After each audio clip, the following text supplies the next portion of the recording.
All right, hello and welcome everyone to the Rocklin Clinic Job. My name is John. I'm going to be the game master tonight, and with me we've got some returning veterans of the channel and some new faces who are all excellent role players, and I'm very excited to bring the show to you. Now, the Rocklin Clinic Job is our Cyberpunk Red actual play stream to help raise funds for QuelmarCon 2023. Which is a gaming convention run by the Quelmar Realm. If you're coming to us from the Quelmar Realm, thank you for joining us. We're happy to be working with you. With that said, let's go around the table real quick and introduce our players. Very briefly, who are you? Who are you playing tonight? And how might our viewers know you? And we're going to start with Jesse. How might our viewers know me? I'm not sure that they It's okay to say that they wouldn't. Yeah, this is my first time doing a Quelmar Realm thing, first time doing a Rogue Sparrow Games thing. So, to everybody, I guess I'm probably new, unless you're already one of my friends tuning in. And so, my name's Jesse, my pronouns are they, them, and I'll be playing Servi. She is a very exciting character. I'm ready to get introduced to the rest of you all. All right. Thank you so much. Next on the list, we've got Sam. Hello, I am Sam. I've not been on Rogue Sparrow Games before or over on the Quelmar Realm, but you may have seen me over on Weave the Tale or the Lost Caravan, other streams doing tons of random other stuff, but it's been a while. I was taking a break, but I'm excited to be back with this stream. I'm going to be playing Note tonight, the net runner. That goes by they, them. Myself is she, they. And yeah, I'm just super excited to do some role playing, some hacky hacks. And I may or may not have gotten pronouns wrong in the overlay. I'm sorry, and we will get that fixed for next time. Don't worry. All right. Next on the list, we've got Shay. Hello, I'm Shay. You might know me from my character Tabitha Aurelia Gates on John's Pathfinder stream, though this is my first time doing something Quelmar related. I also am an extremely casual cosplayer, which you can find at that link right there. But I've been playing Pathfinder with John for quite some time now, I think. Yep. Enough to reach level 5, at least. Yes, my name is Shay, I am she, her, and the character I'm playing tonight is JK, who is also she, her, and she is a tech who is not as excited to be in the city. All right, and that brings us to our newest player, Typhonius. Who are you? Who are you playing tonight, and where might our viewers know you from? You probably don't land up knowing me.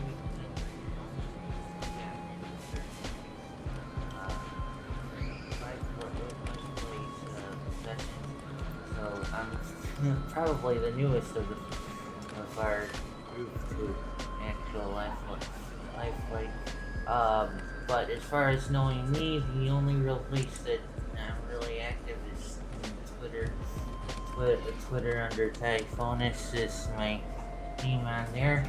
And tonight I'm playing Shadow, our solo that has a heart of gold and ends up having no issue killing in the name of vengeance and killing for the sake of land up getting even for people that don't land up having any options under their preview to land up being able to handle the situation. All right, thank you so much. Now, for the audience, like I did say, this is going to be a fundraiser to help support QuelmarCon 2023. Specifically, what we're doing is we're supporting the scholarships that'll make it easier for people to attend the convention who might not otherwise be able to. And the way that you can do that is down at the bottom of the page. You can see ko-fi.com/Rogue Sparrow Games. All funds that are donated to that Buy Me a Coffee page will go to support QualmarCon 2023. And you can donate any amount, but we've got a few tiers of rewards set up just as a guideline. So if you donate even $1, you are going to be included in the end credits for the game. Each session, we're going to be shouting out all the people who've been donating to support this. If you contribute $5, you're going to receive a PDF copy of all the character sheets for all of our player characters tonight and for the rest of the game. If you bump up to $10, that's where the sweet spot is. We've got a bunch of different rewards to kick in there. You get a PDF copy of the adventure. You get, obviously, the character sheets as well.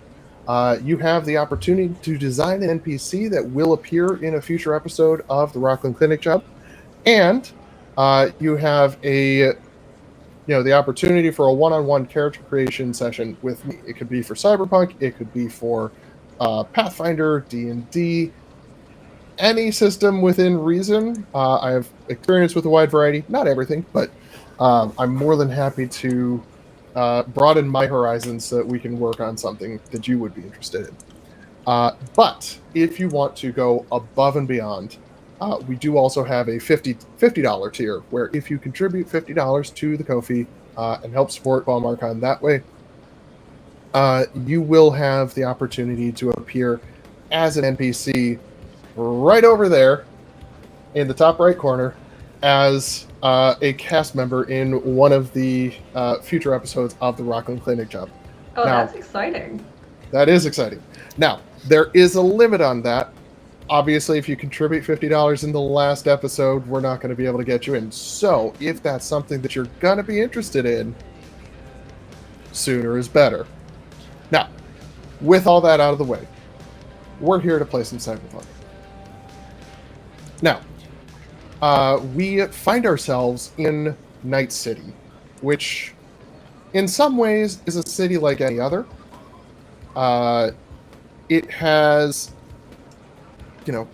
way too many people in way too small a space. The services are falling apart at the seams.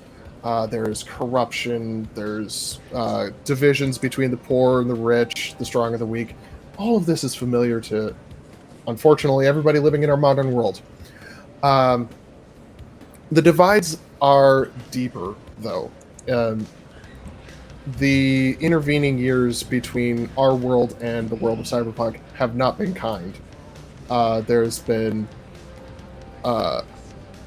huge advancements in technology, in AI and cybernetic enhancements, robotics, all these different technologies.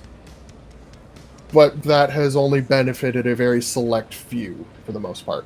Everyone else is suffering under the effects of weaponized diseases, food shortages, all that sort of stuff.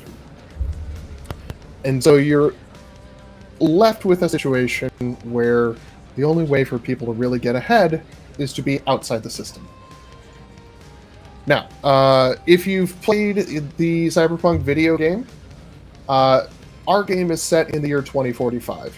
So roughly in the middle between Johnny Silverhand's timeline and V's timeline in the video game. As far as the Quelmar timeline, if you're coming to us from the Quelmar realm, we're somewhere in the early Cyber Renaissance.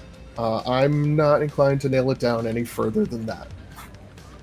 Night City exists kind of as a thing unto itself, even in that setting. Pocket dimension. Yes. We would not be the first to claim a pocket dimension for the Quelmar realm. No one else failed. Pocket dimension. Yes. It makes Now, sense.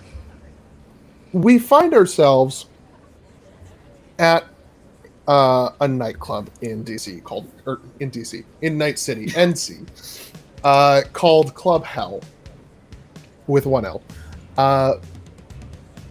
But as each of you are entering the space, each of you are coming in the door, you're all going to be reminded of how you got to this place. Whether it's how you got started out as a mercenary, or as an edgerunner, I should say, or Maybe your first job with this fixer, 2-Bit Tony, or 2-Bit Tommy. Excuse me. Wow, I am misspeaking all over the place tonight. Let's start with JK. You didn't start out in Night City, did you? No. No. You were part of a nomad family, actually. Yes, so I grew up on the open roads where the air was cleaner, the food was not kibble, and it seemed like you owned the whole world. That was the world I loved and the world I wanted to stay in. But my parents dreamed of a brighter future working with a corporation. And their greediness not only got us kicked out of our nomad clan, but also put them so far in debt that their dreams have entirely been shattered. I managed to extract myself from their machinations, but unfortunately I cannot go back to the life I used to love. So here I am in the city, putting my skills to use, fixing odds and ends, and just trying to get by. And when was the first time? What was the first job that you did with 2-Bit Tommy? He's you've done a couple of jobs with him. He's played straight by you most of the time. But what was the first thing that he tapped you for? Well, mostly, he's where I get a lot of my jobs from. He found that the corporations were interested in my skills as a tech and decided to check them out for himself. And so he brought me a couple things as sort of a trial and realized that I could do exactly what I said I could do. And as someone who always dealt fairly, always finished their jobs when I said they will, not a day sooner, not a day later, he started bringing more and more things to me. So my jobs have mostly been him coming to me and I fix things for him. And I guess this is the first time he's decided to unleash me on a much larger job. All right, thank you. Let's go now to Jesse. Servi, you've been in Rancho Coronado, this neighborhood on the southeast side of the city, basically your entire life. Yeah. And you've chosen a particular path to try and help, I guess, protect the people of this region. Yeah. So, technically the title is lawman, but to me, the law that I'm protecting is the will of the people. These corporations, they have decided where they stand, and that is antithetical to the good of the population. They've put us into these slums. They have redirected resources away from us, and they literally send people in our neighborhoods to, harm us, kill us, and basically make sure that the corporation gets its way. And so I just can't handle that. That's not going to happen on my watch. And so, I work with my community. I work with the strength and the will of the people, the power of the people, to put up a force against these corporations and to hopefully do our best to make their profiteering as difficult as possible, if not tearing them down entirely. All right. And you probably are thinking back to that first time. We're going to say it's roughly about 5 years ago, where 2-Bit Tommy didn't call you for a job. In fact, you came across a job that 2-Bit Tommy had put together in progress. What kind of job was going on? Was it a robbery? What was the deal? So I was able to come across this job in progress. It wasn't by happenstance. I had heard about it and I knew it was going on. Being a woman of the people, a lawman of the people, I have my ear very close to the ground. And even if I hadn't been involved with Two-Bit Tommy yet, I know people who have. And they trust me to keep them safe. And so they tell me about the things that are going on. And this one seemed, it seemed a little bit bigger than normal, seemed a little bit more dangerous. They were attempting to, basically wreak havoc and cause destruction in one of the larger stations in Rancho Coronado, where one of the larger corporations has kind of like a home base a little bit. It's not the headquarters, but like they'll station some people out there just to make sure nothing bad goes on. So I heard this job was going in there to try to disconnect some wires, trying to destroy the place and get them out of there.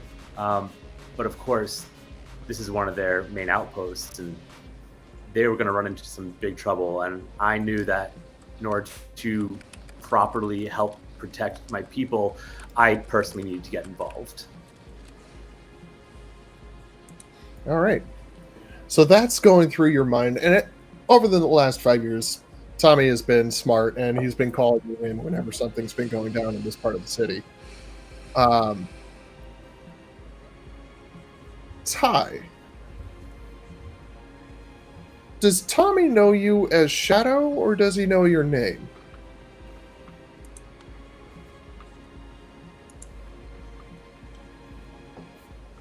Oh, do I think I might have messed up something. I'm not hearing you, Ty.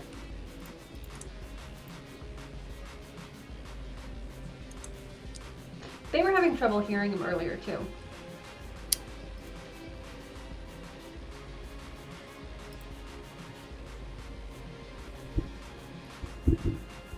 How about now? Can we hear you now, Ty?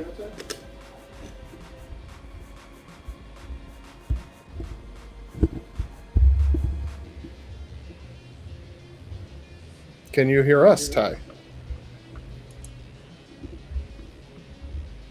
Maybe not. Yeah, I can hear you guys fine. Okay, excellent. Oh, wonderful. There we go. So, No,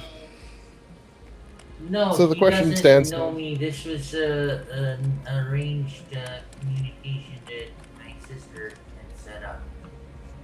Oh, so your sister set the he job doesn't up. know- He doesn't know me. He doesn't know me. I don't even know how my sister got into the knowledge of the job being offered. I didn't bother asking. She said, "Here's the meeting. Here's the meeting for a job," and I said, "Okay." All right, so your sister's acting as a fixer, working with another fixer. That's interesting. All right, and note. Yes. If I could talk, my breath. Note's You not alright? used to talking to people. They're very much more in the chat space, or just in virtual on their own talking. No, so they look very uncomfortable in this sort of club scene, and just sort of being out of the nest that they've created for themselves, which is their home. So just very uncomfortable. All right.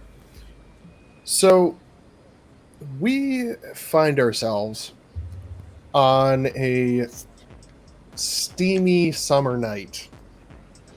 There's a little bit of acid rain pattering the sidewalk outside as you walk up to Club Hell. And we're going to need the first rolls of the night. I'm going to need everyone to please roll me perception. So, on your character sheets, this is going to be in the skills section, in the awareness skills, so the very first section.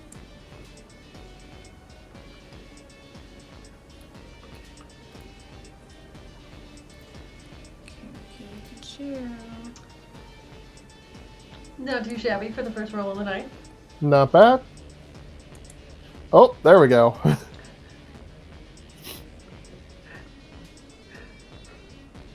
Wow. Oh. Seems like I didn't do a good job. Are your eyes They just closed? go white. Fine. They're just mesmerizing you.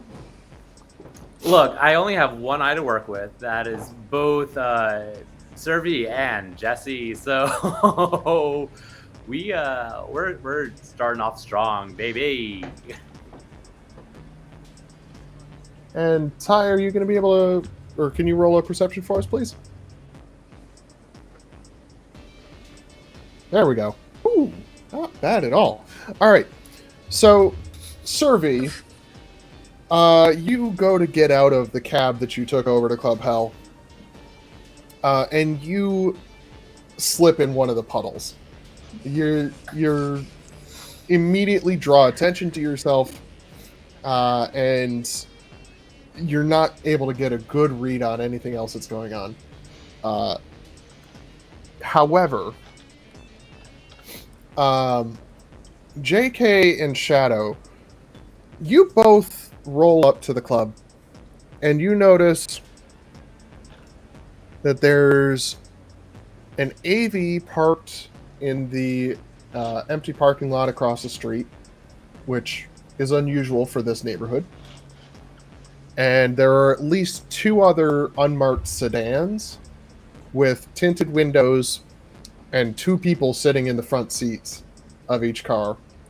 One is in the actual parking lot for the club around the side, and one is just a little bit down the street the other direction. You don't notice that they're reacting to you. But you do feel like they're watching for something. And at this point, you haven't none of you have necessarily, like the 4 of you haven't necessarily worked together as a crew, but each of you has probably been called in to do 1, maybe 2 jobs with each other, with the possible exception of Shadow. So with that, and all 4 of you are arriving at roughly the same time, how are we reacting to this? I'm going to ask Johnny. Are they expecting anyone special tonight? Or is all this attention for us? Sorry, who were you asking? 2 bits. Johnny 2 bits. Oh, Tommy 2 bits. Tommy 2 yeah, bits, not Johnny. Sorry. That's Tommy, okay. Johnny, it's, you know. New character, Johnny. Surprise! Hello, He's a lost twin. twin Hey, brother. Johnny. Yeah, so he answers the call when you reach out to him, and he listens.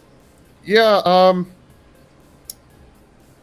they ain't got any markings on the cars, do they? Not that I can see.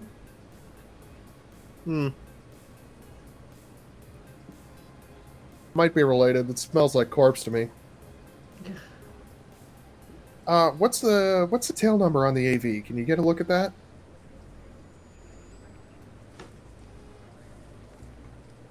Is there something I should roll? That's going to be another perception check. Oh, okay.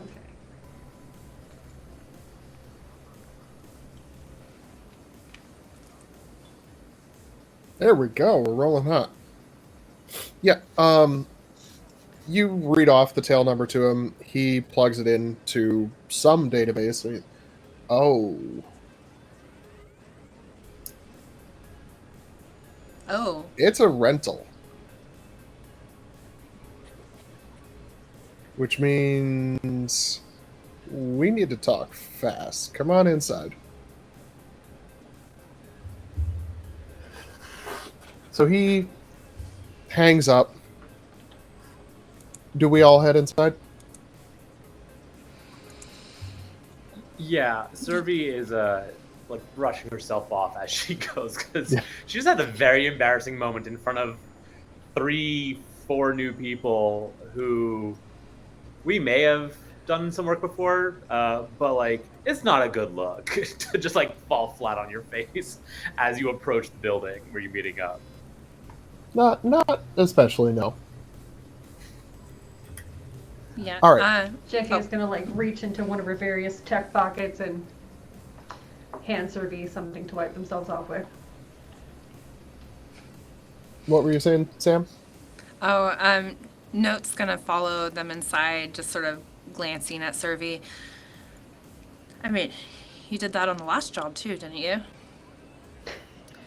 I mean, hey, look, 2 times is a line and 3 times is a pattern, and if it's just this last time and this time, I think we don't see a trend yet, okay? All right, thank you, appreciate it. Yet being the operative word, just put a pin in that. We'll see if it happens again. Look, I'll put a pin in you, okay? Let's get going.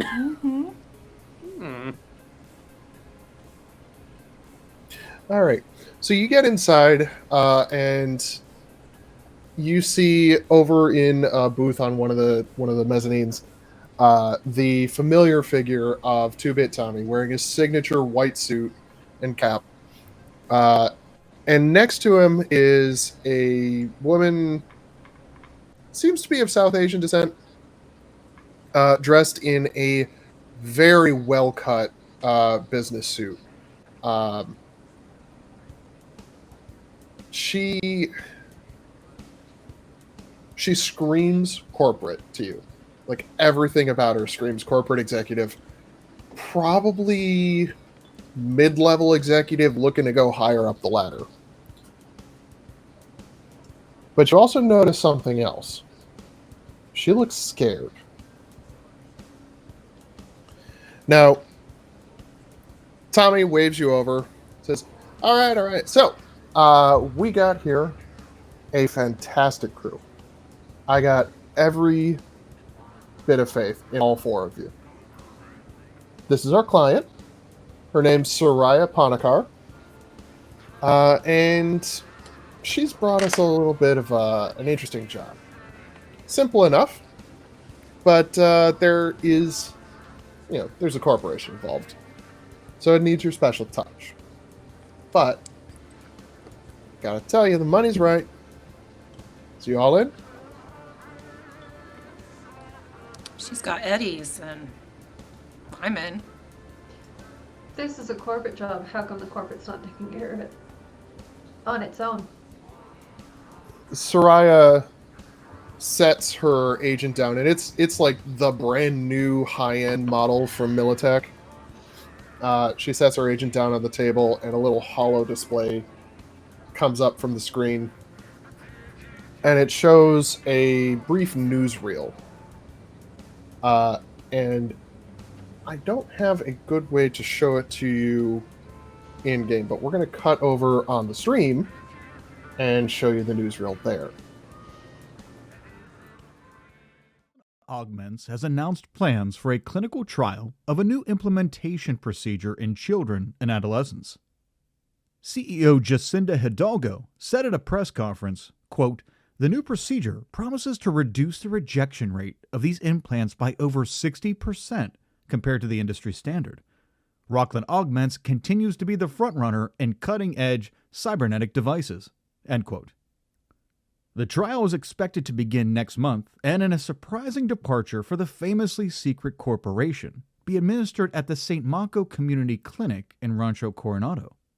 Project lead Soraya Panakar said in an interview, quote, "We can only advance this technology so far with laboratory data.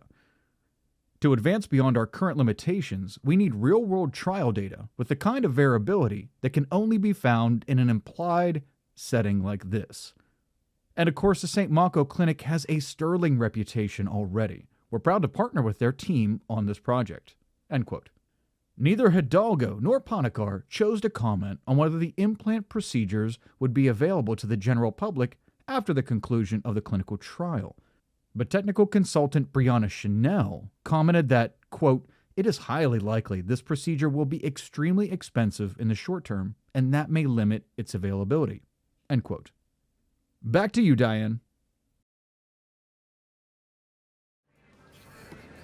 So, very briefly, if you weren't watching the stream, the newsreel talks about a clinical trial being held at the St. Mako Clinic in Rancho Coronado for a new implantation procedure for cybernetics in children and adolescents. Rocklin Augmetics is a corporation that you've all heard about. You've all seen their ads that specializes in high-end cybernetic enhancements and prosthetic devices. A couple of you might even have a Rocklin Augmetic arm right now. They're just the industry standard, basically. The newsreel does mention Panakar by name, and she kind of, if you're watching her as the reel plays, you notice that she kind of winces when it mentions her. But the reel ends. She puts her agent back in her purse, and she says very simply, "I've been fired. That sucks. Sorry. Yes, not just for me. I pushed apparently a little too hard getting this trial set up. The powers that be would have preferred that it take place in-house, that it never get out to the streets. And truth be told, there were no plans to take it out to the public after the trial either. I angered the wrong people, and they decided to pull the plug. First on me, and then on the trial. That's where you come in. I need you to retrieve all of the data that's been collected in this trial before Rocklin can wipe the server and collect it themselves. Now, there's a few complicating factors here. There are still...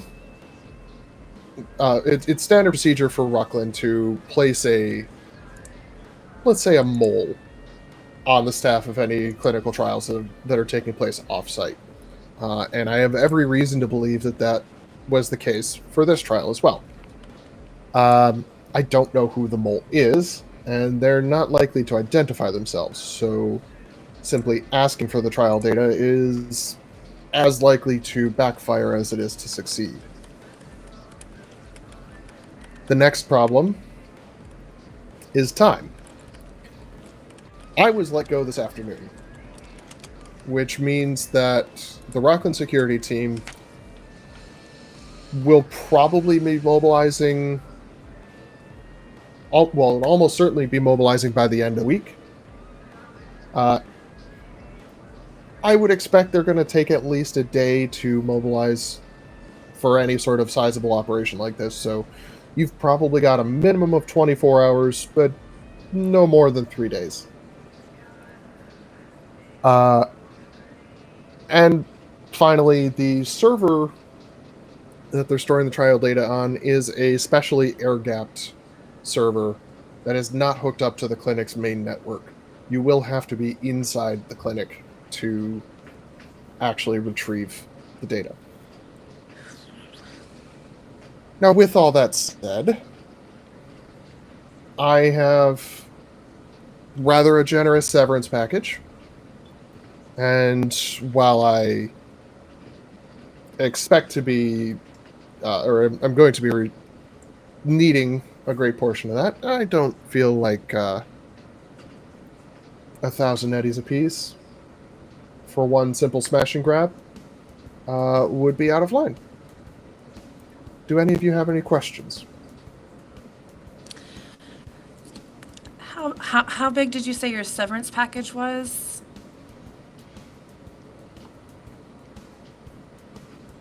Let's go with, it's enough that I'm not going to miss the 4,000.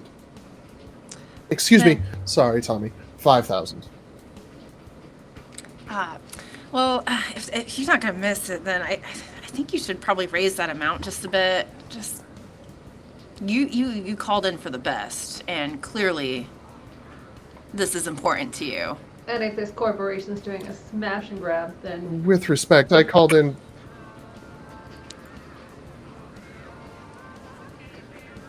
Go ahead.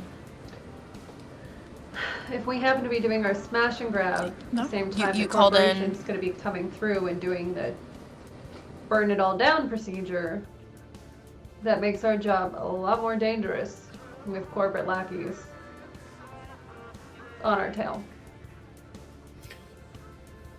Yes, but that is sort of the job. Now, I may not be. Is the newsreel the thing we that lost got your you camera feed, but fired? we're still hearing you. No, that was not the thing that got me fired. But before we go further in the conversation, Sam, can you give me a persuasion roll?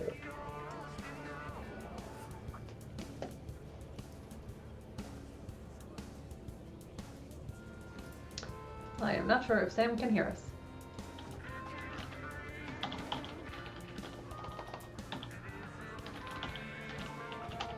This is interesting. Nope, Sam can't hear us.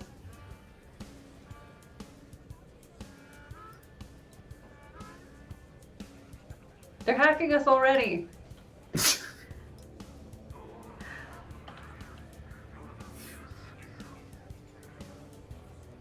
It's an inside job. It's a meta job. Oh, I just got a gift sub. Thank you for the gift sub. Thank you very well. While we're figuring this out, thank you, Spencer, for the sub, and thank you.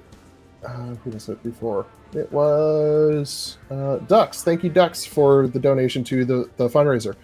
As while we're figuring this out, as a reminder, any subscriptions, bits, anything that you donate to the channel is going to Rogue Sparrow Games. Anything that you want to be donating to the fundraiser to support QualmarCon, send that to the Ko-fi linked at the bottom of the screen. Ko-fi.com/Rogue Sparrow Games. Anything that goes there tonight will be going to QualmarCon. What? Okay.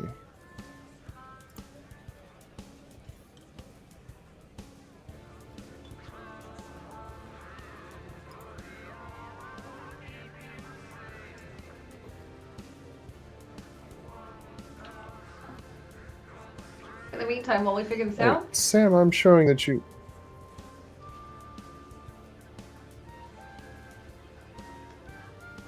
I can talk about Pathfinder. Sure. A lot of Fridays, though we took a bit of a hiatus in August, we play Pathfinder here. I've been playing D&D for a very long time and only started playing Pathfinder with John and Cyborg Raptor in the chat there. And our Pathfinder game is open to anyone and everyone. It is an official Explore Report Cooperate Paizo game. So you can roll up an official character and join for a session or join for multiple sessions. The more the merrier.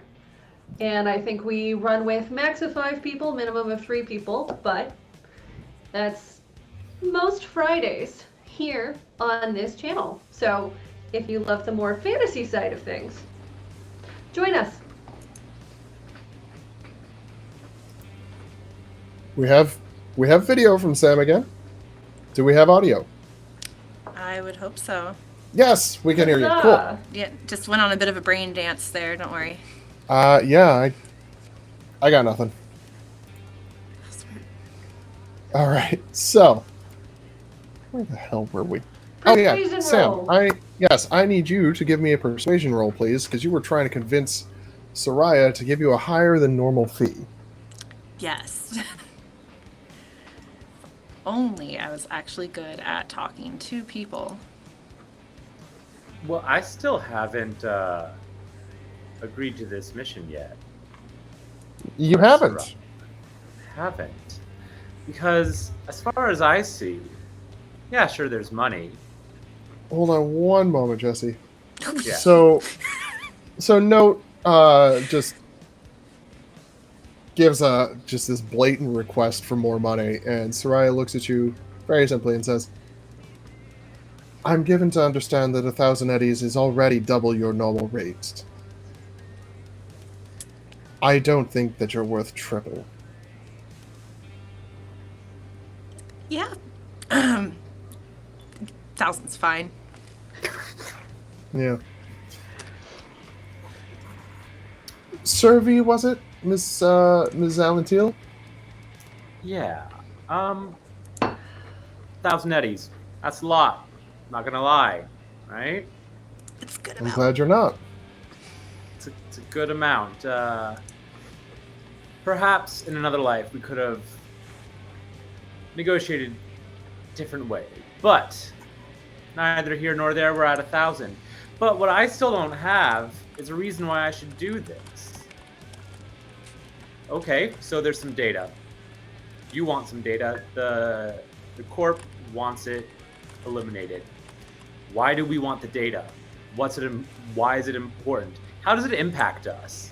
Because if I don't have a reason why I should do this aside from 1,000 eddies, and that I can do, like you said, it's double our rate. I could do 2 smaller jobs for that. And why is the data so important to you? Do you believe, for one instant, God, you guys sound like that cops. if the corporation is able to secure this data, that any single child outside of the 0.01% is going to benefit from this new procedure? I don't. This is our one chance to make sure that that goes to the public.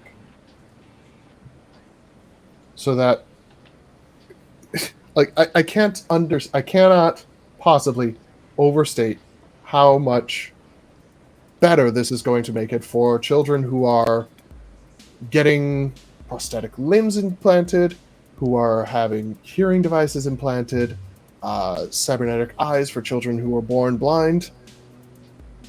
The implantation rates in children and adolescents for these kind of procedures have been abysmally low. The rejection rates are just... The corporations don't fund them because the rejection rates are too high. And this trial is going to make that the thing of the past. So, The rejection rates are going to go down. The implantations will be more likely to take. Children's lives will be improved. And it can happen in your district of Rancho Coronado. But only if Rocklin doesn't get its hands on the data first. so just to set everything out on the table, you pushed for this trial to be done publicly, and they went with it. You pushed for this to be available publicly, but they wanted to keep it for their private price tags. And because of that, Because if they they keep it punished private. you, and they're taking away all the work you've done from you and offering you cash instead. The cash was separate, and they consider the data to have always been theirs. They're wrong, but Most people who work, be it. build, and research things don't do it if they're not passionate about it. So are you doing it for the money, or are you doing it to help people?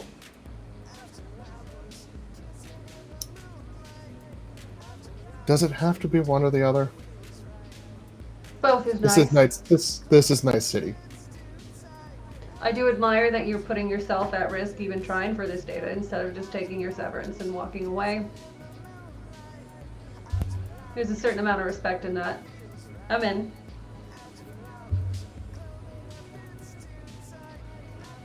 What I still need to know is, a trial is a trial, it's a test.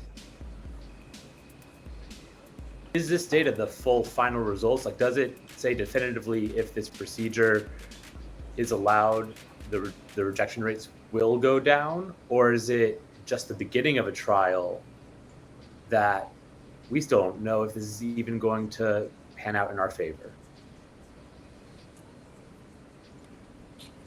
Trial's been running for 6 months. So it works. The so far as I'm able to tell, the new procedure reduces rejection rates by 60% over the industry standard. That's over roughly 1,500 implantation procedures. That's about as much real-world data as we could reasonably expect to get. And every sign is pointing toward that our procedure works.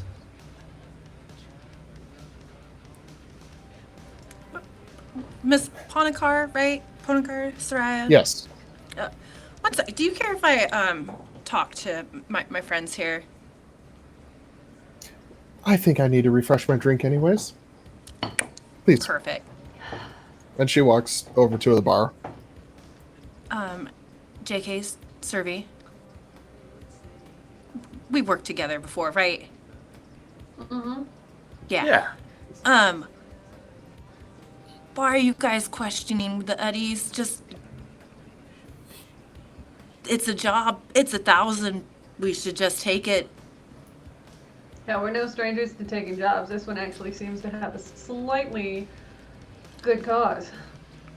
That's not normal for the jobs that we do. Don't look a gift horse in the mouth, maybe? I think that's a phrase. I read it somewhere. Yeah. I don't know So what are you horse telling is, me you though. want to look at a lab notebook? No, I'm pretty well convinced at this point. But look, I just need to make sure that if I'm going to be taking this job, which means not taking other jobs, that it was actually going to benefit the people, right? For the amount of risk that there is. Survey, you always it do seems like this. he's sincere, and if not, we're still kind of sticking it to the corpos, which is always for the good of the people, isn't it? I mean, hey, yeah. I mean, look, you got a point there. And, you know, perhaps we could have gotten a little bit more money, but hey, that happened last time, right? Tommy puts his I could hands talk- up at this point, yeah. like, hey, look, I already did, I'm sorry, war crimes ad? I'm just seeing what Twitch chat is saying about, anybody else get the war crimes ad? I'm curious, but I'm not going to get distracted. All right. Shiny. Tommy's like, yeah, no, I tried to get you, I tried to get you a little bit more. I highlighted that, you know, Rocklin's offsite security has got a good reputation for a reason. And I was able to upgrade from what we normally charge, you know, the normal 500. But look, it's 1,000 each. Normally we'd have to split the pot if we were going for this much. And Goes this a long way. I'm not lets us set a baseline near for that. future jobs too. Hey, new guy. Shadow, what do you think? Let's just wind up doing the job and get it over with. Efficient. I like it. Oh, personally, I want to actually land up taking my katana and land up shoving it straight through her heart for what she did to my family, but job's a job. Her? And Tommy points over at Ponakar. Yeah, her trial ended up resulted in my sister ended up completely losing her hearing, and my daughter's now in a wheelchair from her so-called trial. Huh. Well, that's I think I have awkward. another question for Soraya. So we have that 60% success rate, right? But new information. What happened to those 40%? Is it any worse than the normal rejection rates, or I'm posing this to our group. I haven't broken off yet. Do you think that that's an issue, or 60% is still. Like you more said, than Shadow, half. job's a job. I mean, the normal success rates are far below that. And from the horror stories I've seen, it's kind of hard to fail worse than we're already failing with those rejections. Yeah, that sucks, They're Shadow. I'm sorry to hear brutal. that about your family.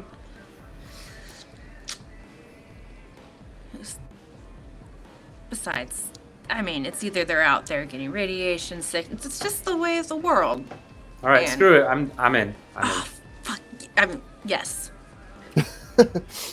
Hey, corporate doctor lady.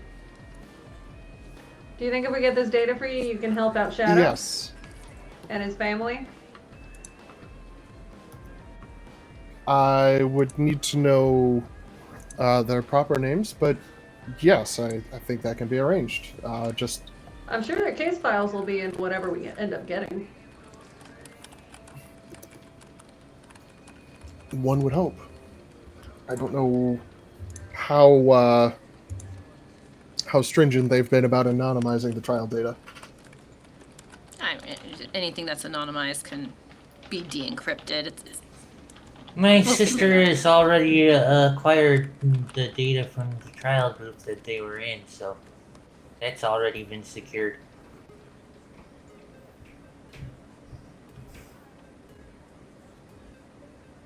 Oh. That's why she's not here herself, and Millennia sent me in her place. That's what she was securing right at this time period, was securing the trial data. Was this a past trial that she was taking part in? Yeah, this was 6 months ago. This was one of the first public trials of the procedure. Interesting. Well, unfortunately, I can't do anything about her case right now. If you can help me with this task, I may be able to assist you in the future. I can't guarantee that, though.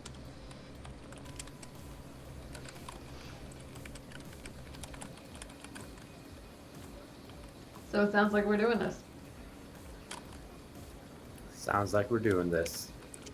Yes. All right. So, Tommy, once Soraya steps away for the last time,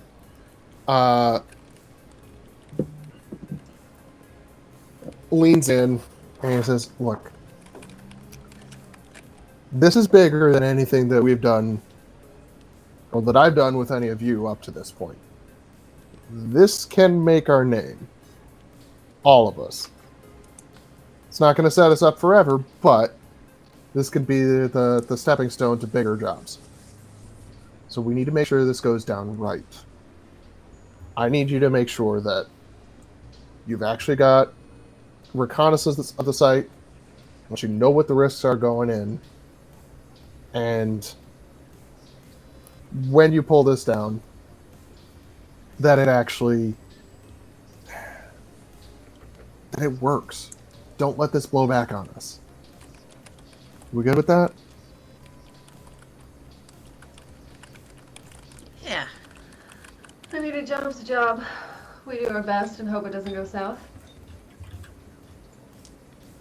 If you picked us, then it's because you trust us, so either you trust us or you don't. Oh, listen. I got nothing but respect for you. I know you're going to do the best you can. We got to be on our A game for this one. Okay? All of us. You need anything, you call me. I make sure it happens. One question. What are you going to do about those corporate suits that are lining up sitting outside in that rental vehicle? I am going out the back door. I recommend you do the same. Yeah, I think they're here for us and they're here for her, and we should make sure they don't find us first. Probably make sure they don't find her either, because then we don't get our money. True. About that, is it half up front and then the rest after, or just the whole No, thing? we've been over this so many times. We do the job, we get the money. Yeah. He holds up his his agent, and it's showing an escrow account that has 25,000 eddies in it at the moment.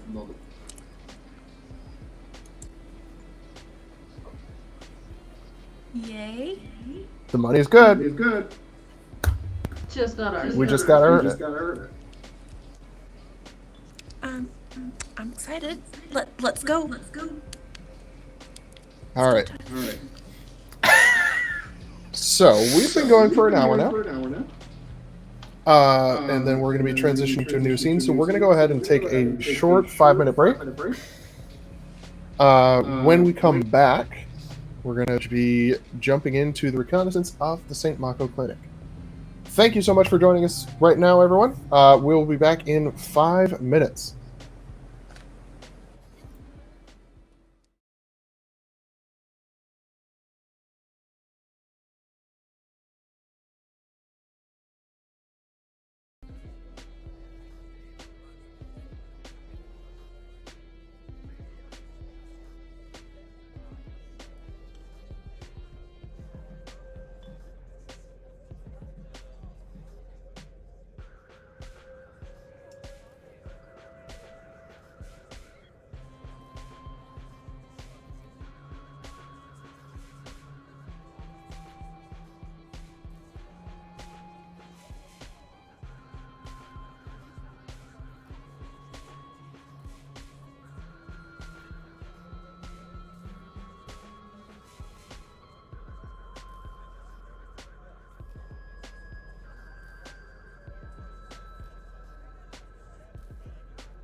Welcome back, everyone, to the second portion of the Rocklin Clinic Job, our Cyberpunk Red actual play stream from the Rogue Sparrow Games and the Quelmar Realm.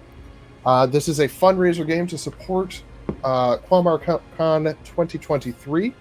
Any donations to support scholarships to that convention can be sent to kofi.com/Rogue Sparrow Games. Anything received to that address for the month of September is going to go to support scholarships for PalmarCon 2023.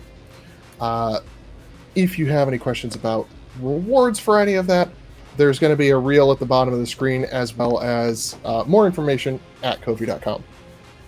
With that in mind, our crew have headed off to the St. Mako Clinic. Let's see, let's there.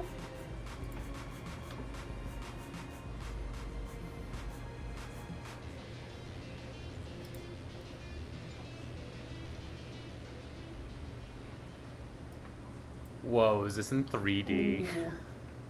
It is in That's perspective. cool. Whoa. Yeah, Wild. it's a little trippy down at the south end of the map. But yes, this is a perspective map. By the way, if you are enjoying the maps that we're using tonight, these are all from the Patreon for Frag Maps, which does a tremendous range of cyberpunk role-playing battle maps, and I'm excited to be using them for this campaign. So you arrive at the St. Mako Clinic. It is a fairly nondescript office building in the Rancho Coronado district. In fact, there's, aside from a small sign on the above the door saying St. Mako Clinic with the green cross on it, there really isn't anything special about the building. There's a loading dock, there's the front entrance. You think there's probably a back entrance somewhere, but you'd have to do some reconnaissance to find that out. The building itself looks to be about 3 stories tall, and it looks like the clinic is the only occupant of the building. Beyond that, you're going to need to find out. So, how do we approach this?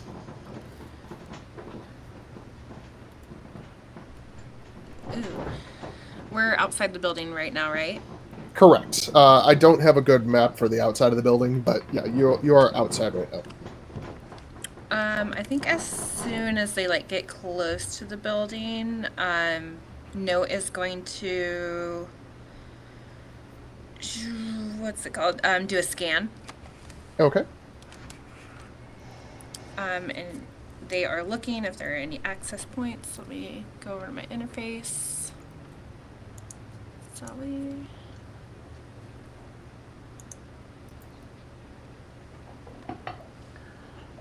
Let's figure out how to use my deck.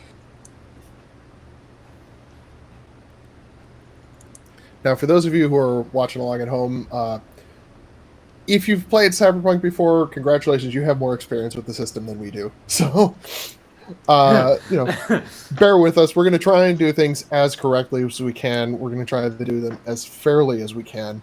But ultimately, this is going to be about the story more than the system. So yeah, you go and you're doing your quick scan. You immediately see that the building does have its own network architecture that you can jack into.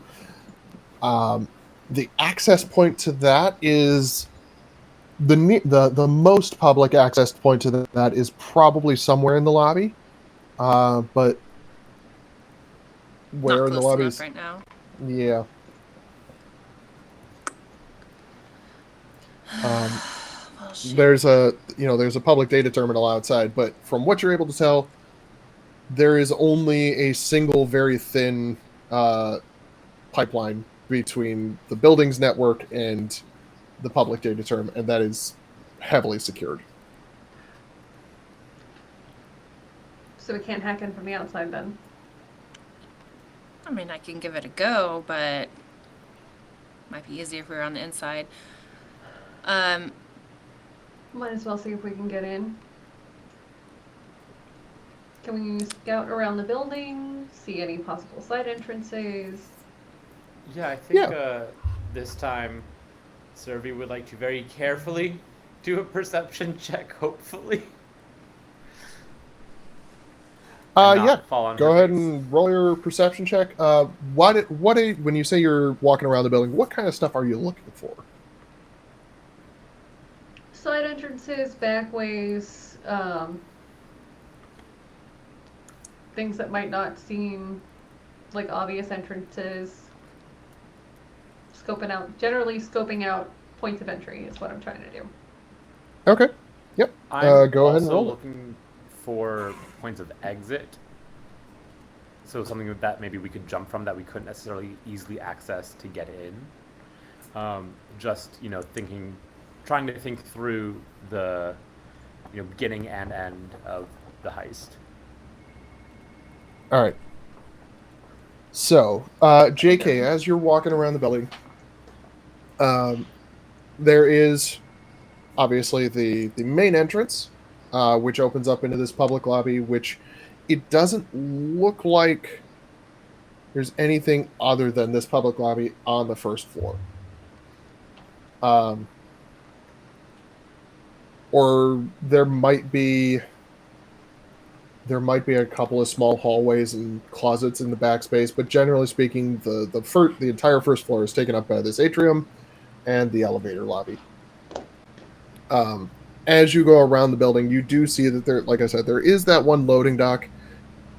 From what you can tell, you think that might just go straight to a freight elevator. And there is a emergency fire escape, like a fire door on the backside of the building, but it is locked it's locked, and there doesn't appear to be any easy way to access it from the outside. Did we get any info about like where exactly we find the data here? They said that Soraya said that it was being held on a server separate from the building. Yeah, an air-gapped server separate from the building's network. But not a mention of floor or anything? There wasn't a mention of floor. Okay.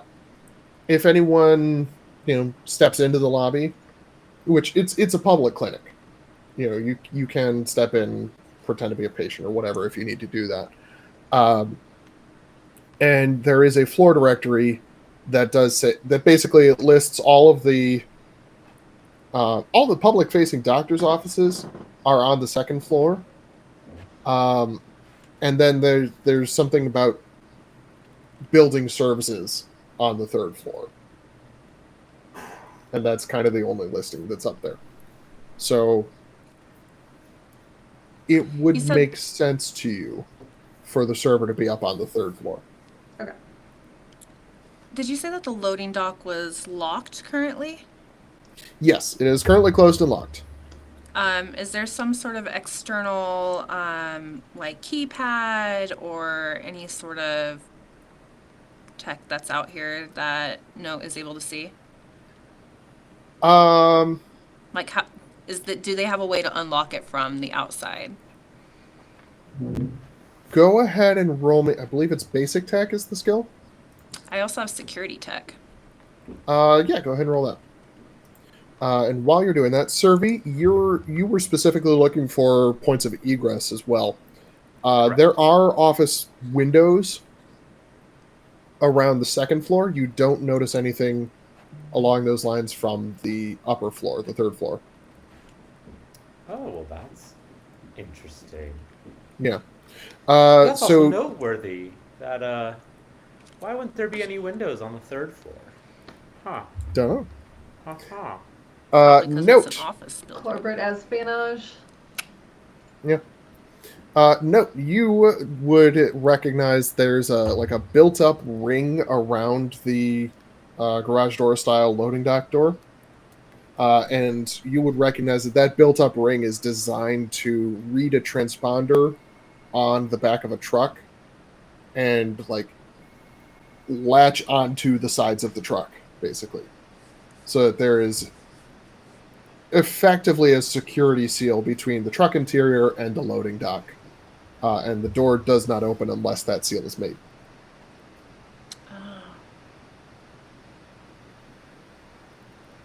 That's a little bit tricky. Now, with That your just gave me an 21, idea. you also know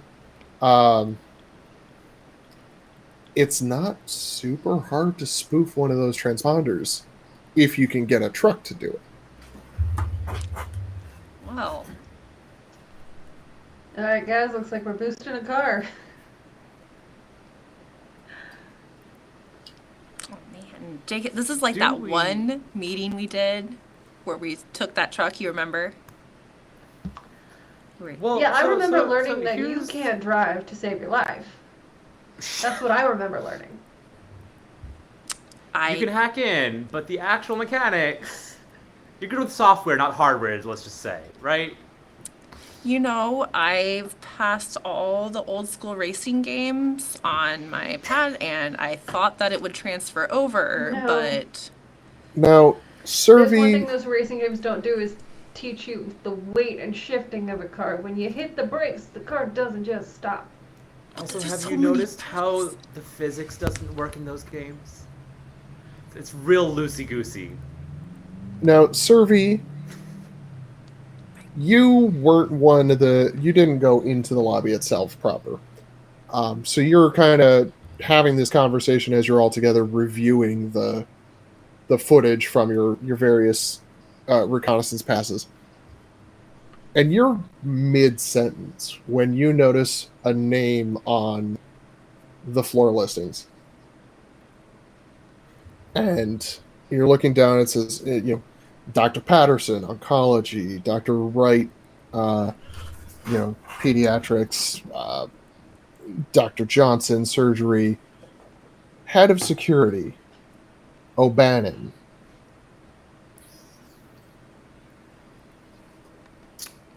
Okay, now this just got personal.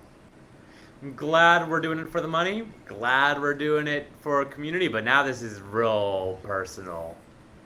This is real personal.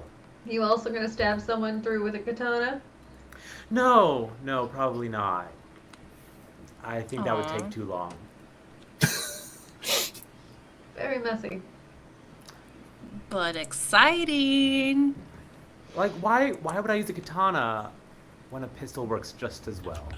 Because sometimes going manual is just, it gives you the sensation. That's what the Oh, shotgun is for.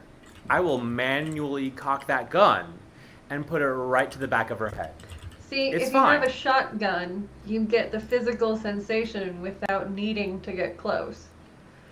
Oh, I have one of those as well, trust me. Or you could do So- it in virtual and That get the satisfying. anger. Okay. Now, for the friends at home, that's a strong reaction there, Servi.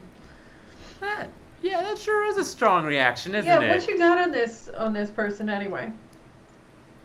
Well, above table, John, I forget her first name. Adelaide. Adelaide. Her name is okay, Adelaide. thank you.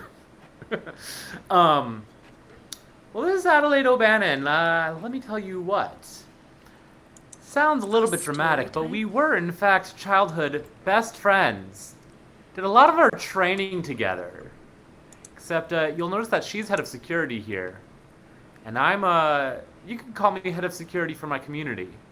Yeah, Had I'm a guessing she difference wasn't of as much of a opinion. dork as you are. She was just as much of a dork as I was, just with a little less heart. And said, hey, I'm willing to compromise my humanity for all this money, all this tech, all these corporations. And I thought I knew her better than that. I thought she knew me better than that. I just don't get why so many people want to be a part of these corporations. Because you can make Eddie's a lot easier. You can make Eddie's Yeah. a lot easier, and your access to biotech is a whole lot closer. And if you're Yeah. already predisposed to lose your humanity, it just gets easier and easier. And we didn't part on good terms, let's say. So what'd she do That to you? relationship kind of tanked real fast. She stab you in the back, shoot you in the knee, screw you Were over. you lovers? Let's just Oh. say. Oh, they totally were. Let's just Yeah, say. I think you're right. It's like a webtoon. Let's just say that we No, were on Jake, a job. you're just like, We were on a job, and there was a pivotal moment, and I ended up in a jail cell, and she ended up on the payroll. so she stabbed you in the back. So I'm ready At what to point shoot did she her. break your heart, though? That's really what we're invested in. After they kissed, and then the stabbing Before happened. the jail cell. Before the jail cell. Okay. So, let me He's tell you not a quick denying little they kissed. story, and it's called You Want Me on This Job? Stop asking questions. You're the one that started story time. You're the one who pried. I don't know. Your initial statement was definitely asking for us to pry. And you didn't negate anything. But we'll leave you alone. Gotta focus on the job. JK. will Okay, leave you alright, alone. so it was during I our want more. final mission. All right. So are we Are we good? Are we good? Are we grabbing a good? truck? I think we're Are we good. getting this door open? Are we going in the front? What do we got? Oh yeah, we're on a job. Yeah. We're on a job. I do wonder. I just had an idea. And John, I don't know if this needs to be rolled or anything. No, go for it. But What's the question? I mean, I just had an idea, and I don't know if you want me to roll for Servy to also have had that idea. But I would need to hear the idea before I can tell you what you need. all right. So the idea is, we had a close relationship, right? Mm-hmm. Me and Adelaide. And really what ended it was a betrayal because she, well, I ended up in jail. She ended up on the payroll. And so, there was a kind of irreconcilable difference of morality, and it was really much more on my end because she didn't have that morality issue, and so she could have just kept it going. So if I were to show up in, let's say, a uniform as joining the security team, maybe we could pull on those old heartstrings. Maybe we could exploit a security flaw. Okay, so I'm not going to have you roll to see if you had the idea. I am going to need you to roll. I'm going to call this tactics. You're welcome to make a case for something else. Me making a case for something else would require me to be much more familiar with these skills than I am. So I will go with tactics. She just wants to kiss her again.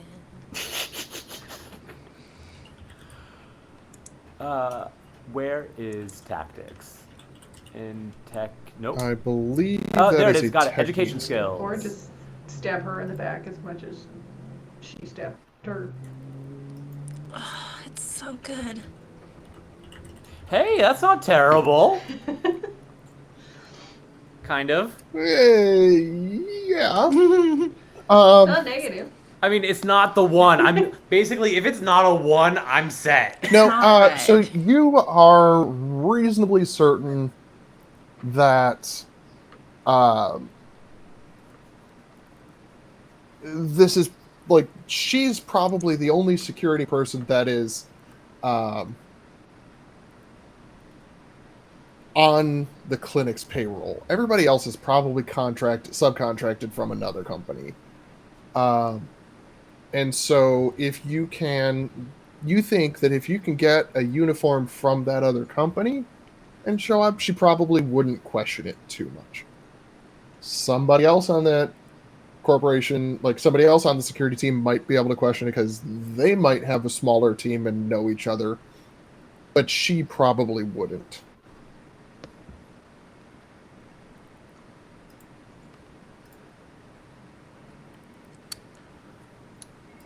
So why don't we have that idea in our back pocket? Maybe it's not the best because If anything, we could do shock and awe if she finds us. she Shock and could. awe.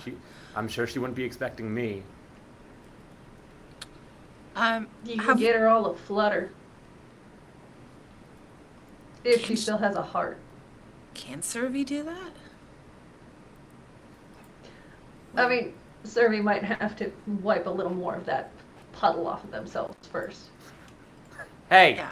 hey, it's dried by now. Okay. That's why we can see the mud. If that's mud. JK. Have we walked into the lobby at all? No. I think we're deciding whether we're stealing a car or just walking in and trying some other subterfuge. During the reconnaissance, I'm going to say somebody did a pass through the lobby. That's how you got that information about O'Bannon. Yep. Also, welcome back, Ty. Let's get you back on the overlay. I mean, but we could just walk in. All right. So we've just found out that the head of security at the clinic is someone who is involved with Survey's past. The details of that involvement are fluid. That actually was an unfortunate phrasing. Anyways, in terms of the building's physical security, there is one primary access point through the main atrium, which takes up most of the first floor. There are elevators and stairs leading from the back of that atrium up to the other 2 floors.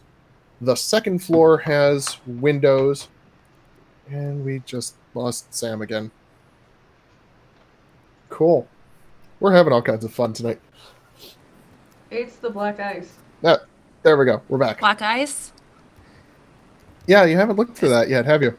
His note comes back. God, this brain dances today. All right. A really cool detail, I don't know if people are noticing, is that I think the fluorescent lights in the lobby are actually flickering. Mm-hmm. That's awesome. This is amazing. And it was a little hard to tell at the nightclub because it was zoomed in on you, but the nightclub lights were also going.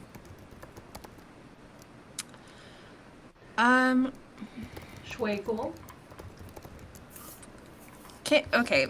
I have a crazy idea, guys. Are we going into the lobby? I mean, we can. What's your idea?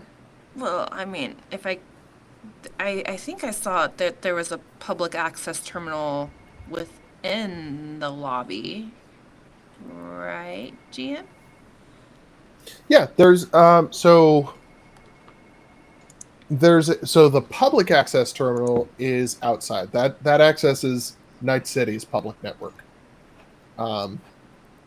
There isn't necessarily an internet that exists in Cyberpunk.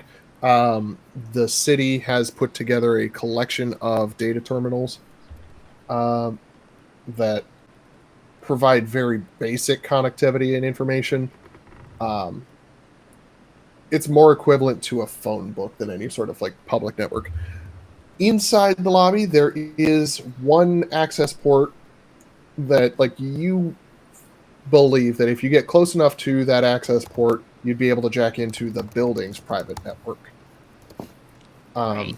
And that is, you're pretty sure the terminal is by the reception desk because they have to be hooked into it as well. Let's see here. How much time will you land up needing to land up getting into the network and land up doing your theme note? I mean, I'm good at what I do. It could take a minute, but I bet if Survey goes to the front desk and just starts talking their ear off with one of her stories, and I get close enough to the terminal, while she distracts them, I could jack in for a little bit and see what we can find. Oh, 100%. I could I could. Let's see. Let me see. Just one of your stories. I'm sure you tell them all the time. Oh, I mean, no. I'm thinking, like, I need a pretense for why I'm walking into the clinic, and I think, and she just goes and, like, disconnects her arm a little bit, because she has a prosthetic. You also have one eye, Servy. Yeah, I have one eye, one hand, and one foot. You're perfect. Thank you. But, it does mean that sometimes things break. And so that'll be my pretense. Like, obviously go is right back on. I'm fine, but they don't need to know that. And so now I'm just, a little bit broken.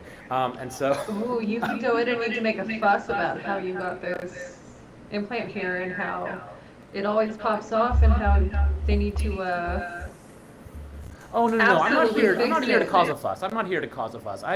I'll go in and say, need to hey, cause this a happened, and fuss. I'll tell them the entire This full is the story. prime opportunity to cause the fuss. We need the fuss. Oh, JK, you yes. could even rough Servy up a little bit to make Yeah, it more we need to believable. go. We need to go full fuss. I can be in hysterics about how I can't believe they've done this to my poor Servy, and absolutely. So, are we now lovers to make Adelaide jealous? I think I remember this old like 2000s term called going full Karen. I think that's what this situation calls for. Servy's new name is Karen with a C. But we can also Okay. spell it with an I. Carin, because that's what I'm doing to my community. I'm Karen. Oh. Don't do that one. Don't say that one. Oh, Keep why would I that one. explain my name to the front desk? Well, it's just my name. All right, so is this the plan we're going with? This is where we're going in? We're going with. Servy, So- Servy, you really gotta sell it though. But before we go with this plan, Jesse would like to know what is the next step after I cause a fuss. Well, at some point, Note's gonna do her thing. She's gonna let us know she's done doing her thing, and then. Do we just walk away? I get what Note's trying to find information, right? Right. So. About At some the point, love we're affair. hoping to discover something. And then when we see that Note has done their thing and walked away, I guess we'll, reach our finale and then walk off. I just had an idea. Do tell. Shadow. You're a man of few words. And I don't need a lot of words from you. But what about you hang around oh my god, Sam, I just forgot your character's name. Note. Note. Why don't you hang around Note and just keep a lookout, but also once Note is done, you can be holding my arm, and because the fuss that I'm going to be making is that it constantly falls off because it's such shoddy material. And then when Note is done, you can then come up to us and say, hey, I found this on the ground. Is this yours? And then I can go, oh, hey, it's attached again. All right, cool, let's walk. Done with the fuss. We just walk out of there, reconvene, and we're good to go. All right. That works for me. I see no holes or issues in any of this. All right, so off with the arm. And if more commotion needs to be caused because they're like, well, it's just an arm, well, I can, how about JK? You can like thwack me on the back of my head and I can push a button so my eye falls out. And I could also trip and like my leg can detach. This is all perfectly controlled. I have this set up. Like, there's no danger to me. Yeah, you do you. I'm not popping out my cyber eye. Oh, no, you don't have to pop up your cyber eye. It's just mine. Yeah, no, I already said I'm not. But I'm willing to thwack you on the back of the head for the sake of the job. Beautiful. Beautiful. Really hard. With my tool hand.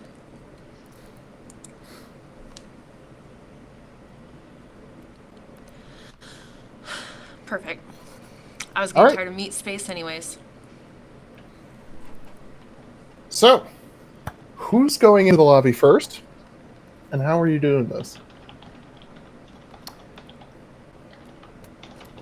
Well, I believe Serby and I are going to be walking to the lobby. Sans an arm. Well, sans Serby's arm. Yeah, Shadow, you're just holding on to it for me for the time being. Yeah. You start that distraction. I'll come soon. So Excuse me. Sorry. As you're walking up to the counter, the doctor is, or somebody who looks like a doctor. They're in scrubs and a lab coat, and they are talking authoritatively to the assistants behind the desk. They say, "Make sure that we've got Mr. Seiler's appointment on for this evening. We've had to reschedule with him twice now, and I just don't think I could take it if we had to reschedule with him again. He keeps calling and getting put through to me, and listen, if you can't handle his customer service complaints, then we just need to deal with his situation. Can we agree to that?" And they both nod. The doctor heads back to the elevators and leaves.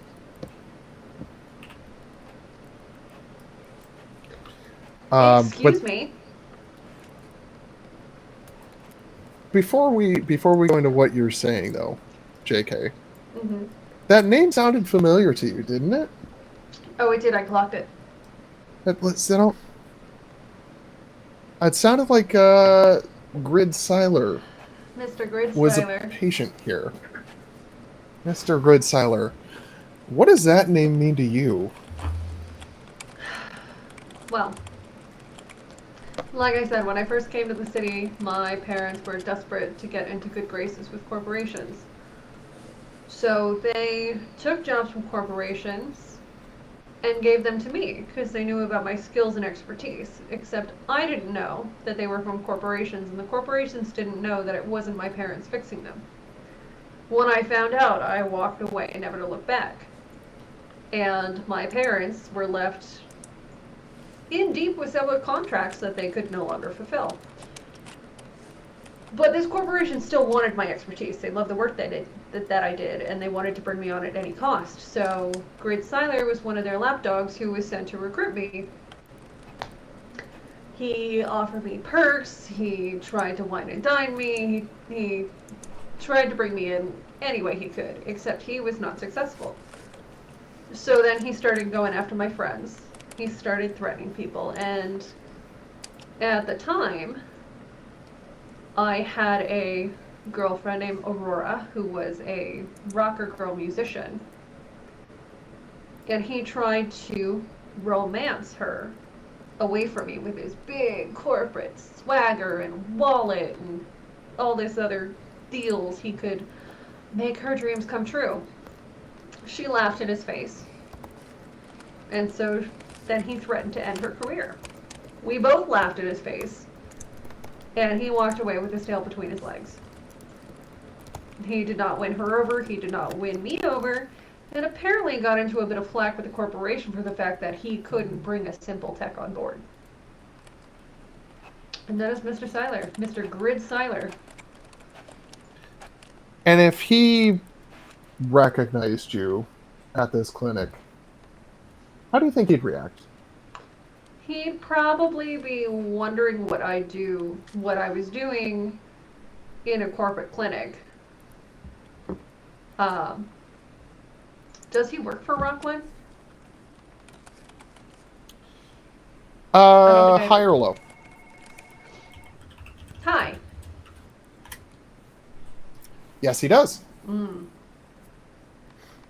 Okay. Well, You're not sure what division, but I do have cybernetics. But if he'd probably wonder what I was doing here. But mostly when I run. So that's what's going through your mind as you walk up, and now you're prepared to pitch your little fit. Okay. Excuse me. One moment. Yes. Sorry. What can I do to help Do you? you I'm see gonna grab this? Survey. I'm gonna Do you swing her see towards this? the door. No, you don't. It's not there, is it? I'm terribly sorry. What's going on? Do you not see that my friend is missing her arm? An arm that Yes, you and I can see. installed. That was And I done can see right. the This happens all the time, and now I've lost the arm. Don't you know how this has impacted me? Didn't you promise in our contract? You specifically said that nothing bad would happen, that this would be fully covered, that it wouldn't detach without my wanting it to. You said, that's what you said. Excuse me, I'm now missing an arm. And An now arm it's that gone. you sold me under a false pretense of bill of goods, all these terms that I'm now throwing out. And what are you gonna do to All replace right. her arm? Because she can't go walking around like this. Can you even do anything, or do I need to talk to your manager? Listen. First things first. We need to get you examined by a doctor. We have a couple of appointments open for urgent care right away. No. Because if let me we just- get examined by a doctor right now, you're gonna stick us with a bill, and that is not acceptable. And I've already The paid the second bill. we get in a waiting room, you are gonna charge us. I just finished paying the bill the first time. I'm not gonna pay another bill. I know how you all We work. need to get this contractually cleared up before we step foot with any doctor. I'm sure most of that fine print, okay? And I know that it says I'm covered free and clear from anything that happens, no matter what. And you Okay. need to fix it. All right. I'm going to let this continue in character. However, Go. John, the game master, is having flashbacks and needs to stop. So We can all I'm assume so how sorry. this conversation is gonna go. So let's switch to the Yeah. other two. Yeah, ultimately, All it right. doesn't really matter So- what we're saying, just that Yep. we're saying it. I am going to need you to both give me human perception rolls. This is to make sure that you're keeping her attention for the entire time, basically. Is this and- separate? Oh, yes, it is. Just kidding. So perception is your ability to notice things in your environment. Human perception is your ability to notice things about other people. It's effectively the sense motive of this system. So yeah, with the 19, you're able to, like, anytime Survey is not quite holding her entire attention, you're able to jump in and start taking over with that. Defo You are glad that we're keeping doing this up as a the pair. full Karen. Double note. Karen. I'm gonna need Note to give me a stealth check, and this is gonna be a very low difficulty value because obviously their attention is not on Note. Okay. But you also need to not draw attention to yourself as you're getting close to the thing. Can I still keep that awesome interface roll to connect? Yes, you will absolutely be able to keep the crit on your interface roll. Yay. If I can click the things.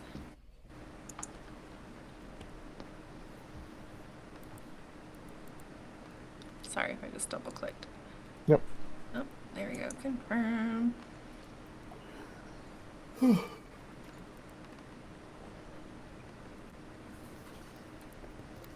Yeah, so you are just absolutely ninja. You get up behind the pillar, and you're glad that you were as stealthy as you were coming in, because the first thing that you notice, sitting directly above the reception desk, is a security camera. Okay. Which you're in a position now where you can, jack in safely and not be able to. You're not in the camera's field of view. You're also pretty sure that the control node for that camera is going to be on the network. So Heck yeah, it is. we are going to go into NetSpace, and ordinarily, this would be, this would require you to roll initiative as you're going into net space, but the reality is you're the only person going into net space. So we're gonna do this as easy as we can.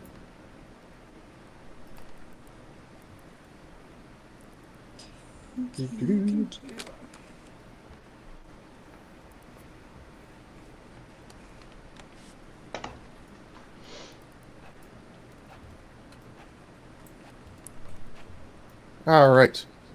So the way net actions work, you get a number of actions on your turn determined by your rank with interface. Everybody has a rank of 4 in their role specialties. So you have rank 4, which grants you 3 net actions per turn. And I'm going to go ahead and pull up. I closed out the book, and I don't have the hard copy close at hand. So,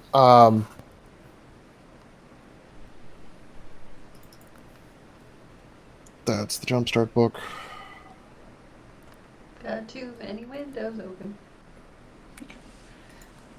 I don't know if it matters. The first thing Note is going to do when they're in there is run the command Pathfinder to kind of get an overview of the architecture. All right. Can you put that in chat for me? I'm trying to get the book open, but my computer is taxed at the moment. Let's just say that. You are A-okay. Let me open up this compendium.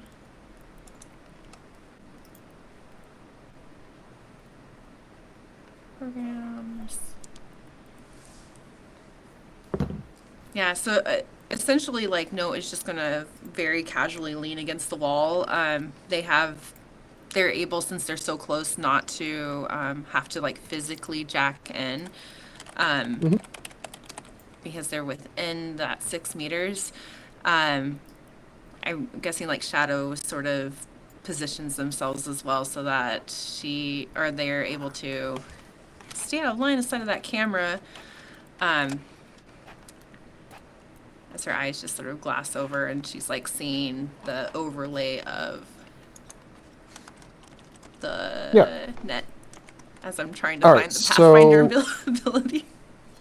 Yeah. Okay, so you are able to tell that there are 9 layers to this network, 9 floors or whatever. A lot of floors. You don't detect any branches.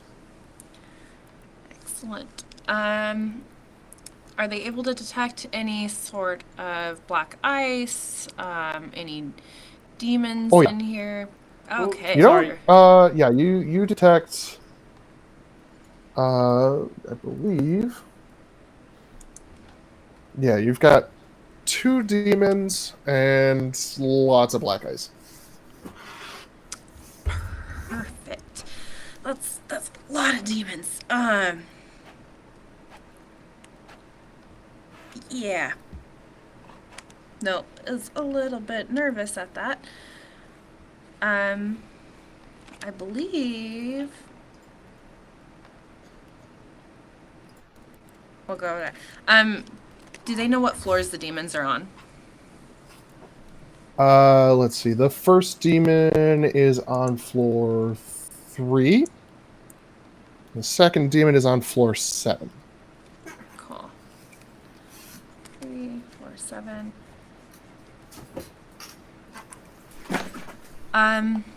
Is it just some password cracking to move to floor 3? They want to try and take care of that demon as quickly as possible. So I believe you need to be on the floor with the demon in order to affect it. So they're wondering how quickly they can get to that floor. Yeah. So you,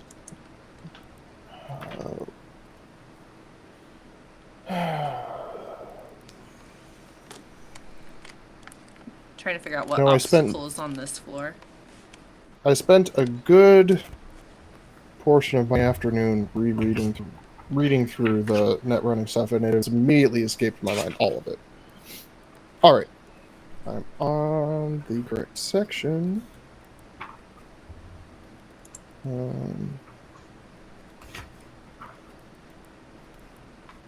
right, Pathfinder. Use a net action to partially reveal the map of the net architecture. The higher you roll, the more you learn. Generally, what is in the net architecture you've just broken onto, but not the DV of anything. You can see into the architecture a number of floors equal to your check or up to the first obstruction, usually a password, with a DV higher than your Pathfinder check, whichever happens first. All right, so your interface roll for that was a 13. So yeah, you can actually see all the way through the architecture. So the first floor is a password. Beyond that is a first piece of black ice. Next, you've got a control node, which is occupied by a demon. Next, you've got another piece of black ice, and then a second password, then 2 pieces of black ice, then a control node occupied by another demon, 2 more pieces of black ice, and finally a file database. That's a bad roll. What is this interface roll for?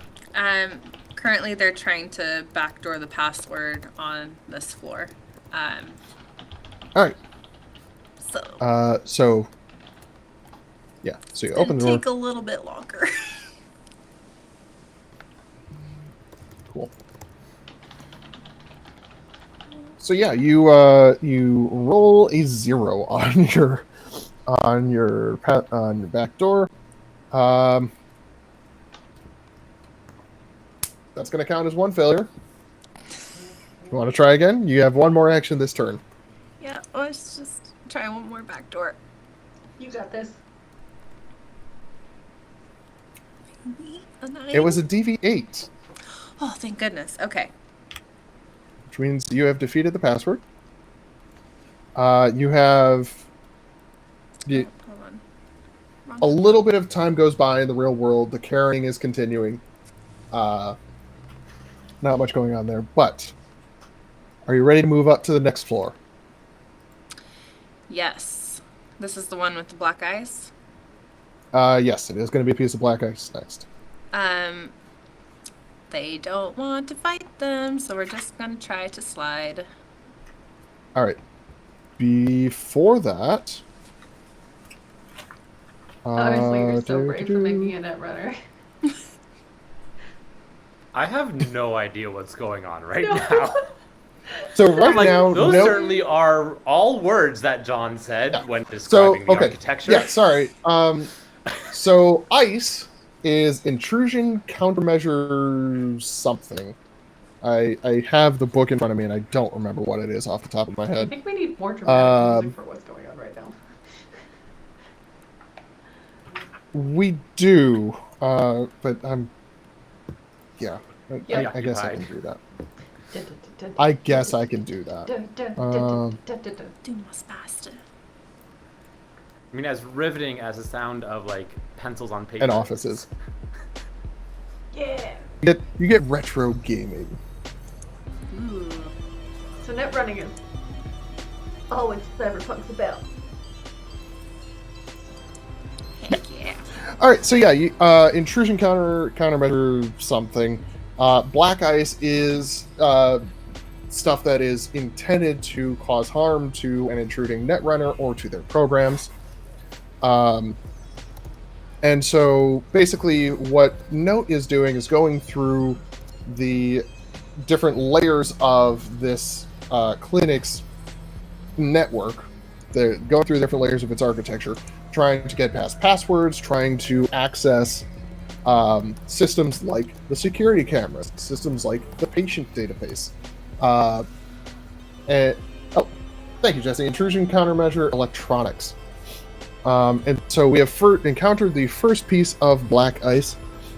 So I'm going to need you, Note, Do you have any programs resed that will boost your speed?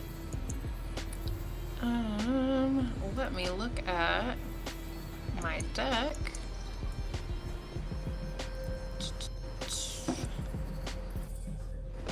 Because you can res that program before you open the door. Yes. Let's see here. Gotta figure out the effects on this. Cloak, we have worm, when rest.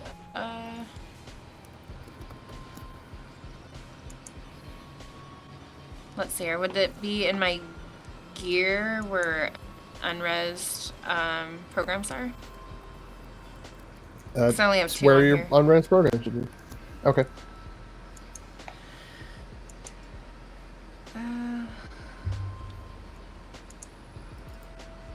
Weird. Alright. Sorry guys, trying to figure out this character sheet. Like I said, you are far braver than I am for playing. Okay, this so it'd be character. on the fight tab down at the bottom in the net section. Thank you. Yeah, you have like a deck and things. I'm like, I have a shotgun. Me too. Let's Yeah. see here. Boom buddies. But what is the lawman's roll ability? Roll ability? What a phenomenal question. You can call for backup. You can literally put more pieces on the board. Oh yeah. Alright, I'm rolling my speed. I just fix shit. All right, so And yeah, make you're jokes. going to need to roll. Right now, there's nothing to Yeah. fix. So you're going to need to roll your speed against its speed. So it is going to, yeah, so it's going to have its effect on you immediately, and then you can attempt to slide past it. Gotcha. All right, so it does 1d6 damage direct to the Netrunner's brain and lowers the amount of total net actions the Netrunner can accomplish on their next turn by 1 to a minimum of 2 actions. Alright, so Alright, 2 actions. So you take 2 damage. And now you may attempt to slide past. Perfect. I guess like in meat space, Shadow would just see Note sort of like flinch a little bit. Meat space. Minor bloody nose. But they don't say anything as they attempt to slide right on past it. Right, Oh, it's not the best slide roll. is against program's perception roll. It succeeds on its roll against you, and you are not sliding away from it. Now, moving up the architecture was not one. So the slide attempt was your first action in this turn. You have 2 actions remaining on this turn, and then only 2 on your next turn. Yep. So, with that in mind, what would you like to do? God. Seeing that this thing is continuing to attack them, they're instead going to switch over to their sword program. Okay. And try to attack it back, because now they're not happy. So let's see if I can roll this. It's going to do 3d6 res damage if I can get to it. Alright. Roll it.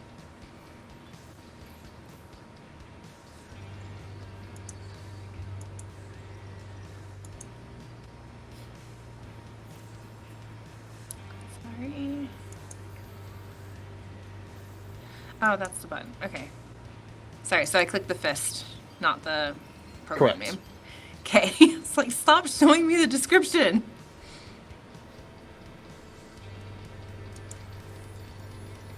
Oh, thank you for the bits, Shay. Go Note! I'm trying.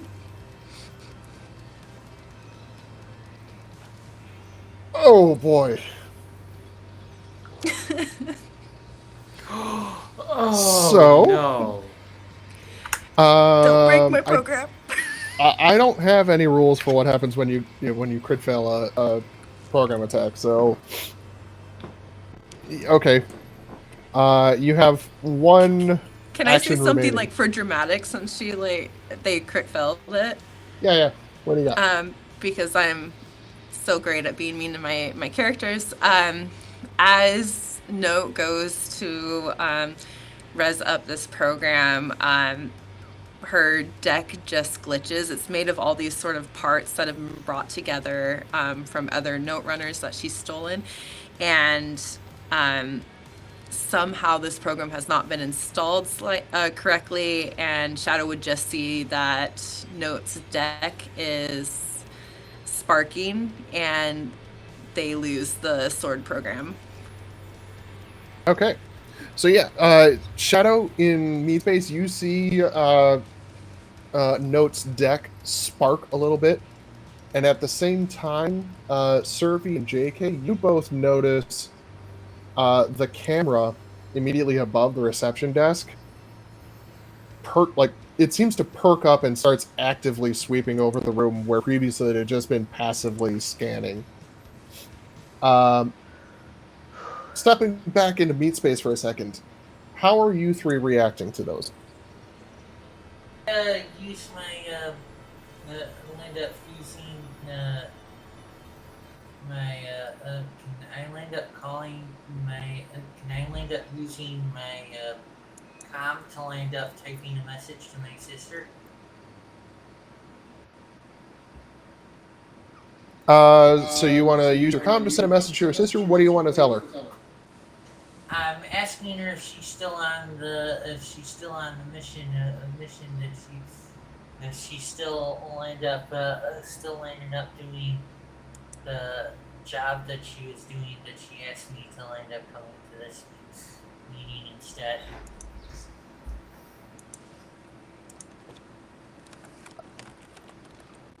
I'm sorry, I'm getting a little bit of feedback. What was the question you're asking? You're real quiet, Ty.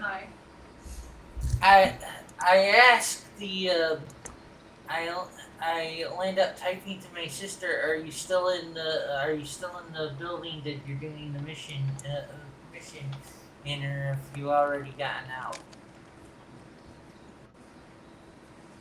out. She's gonna take a few seconds. Ordinarily, she would answer right back, but she's taking a few seconds, and then she just very tersely types back, "Can't talk right now." Okay. JK or Survey. Okay. JK and Survey, how are you? I type back. Okay. I was going to ask. I was going to wind up asking something since I'm probably in the same building as you, but it's okay. Get out safely is what I type back. Okay. I'm going to lean over this and say, that's not the only implant that's been screwed up. And I lean back and I smack Survey on the back of the head. Oh no. I'm guessing this. For comedic effect? Always.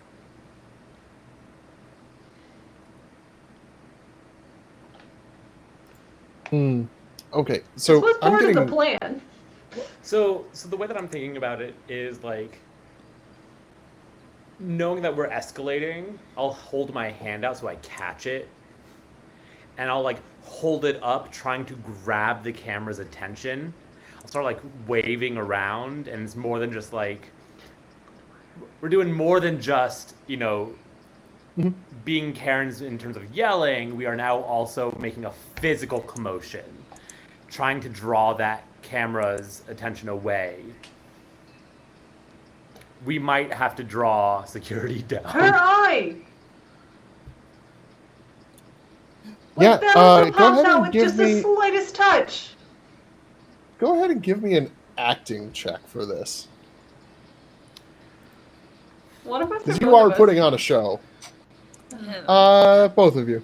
Okay. Where is?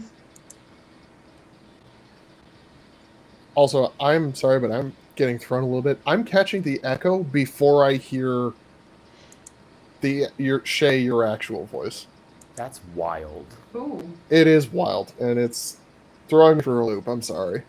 Okay, so with I'm an from 8, the future. Performance. It's in performance.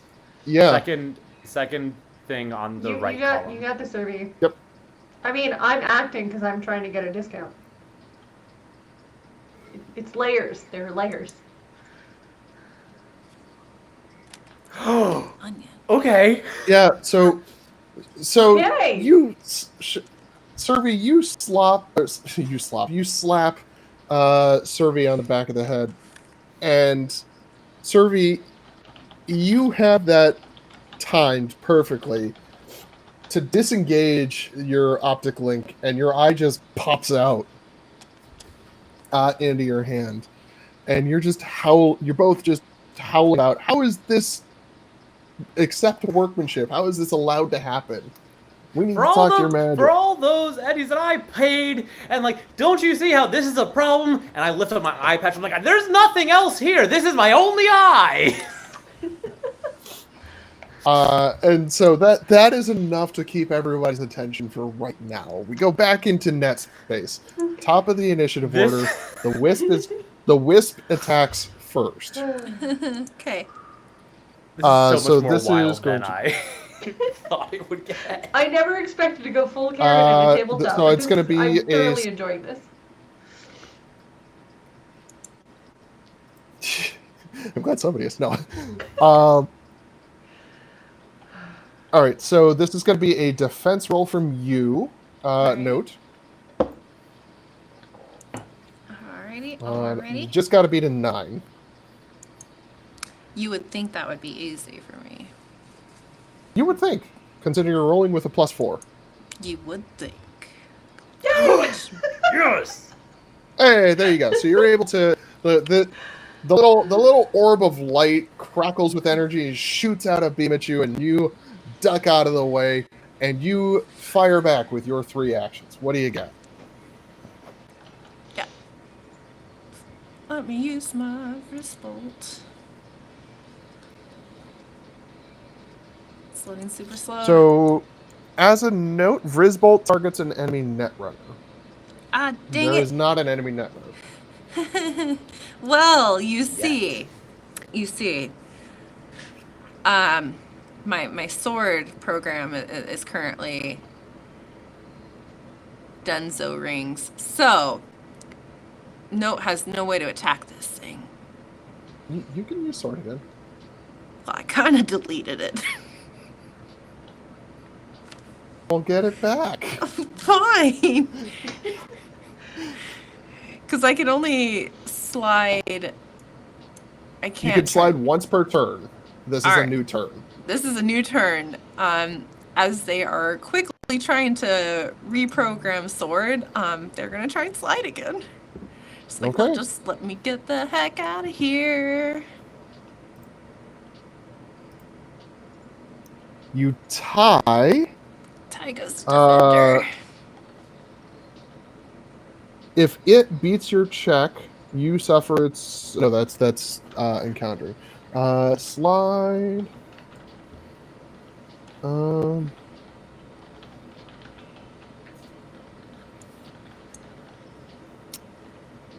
Of course, it doesn't say what the tie is. You know what? I'm gonna give you the tie. You're able to get past. Oh, thank goodness.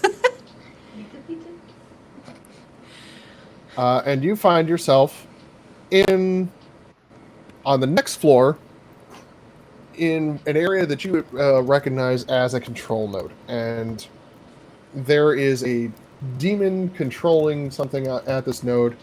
You are pretty sure it's the cameras. Perfect. So I think for the rules, once Note enters a floor that has a demon on it, the demon automatically gets an attack on the netrunner. Okay, so the demon has No matter initiative.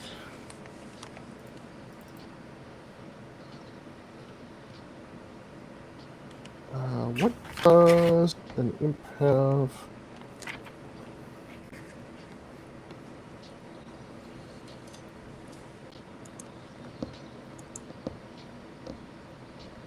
Okay, so Demon is constantly aware of every facet of its architecture.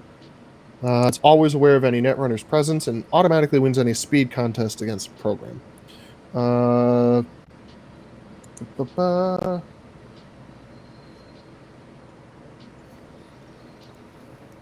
Where?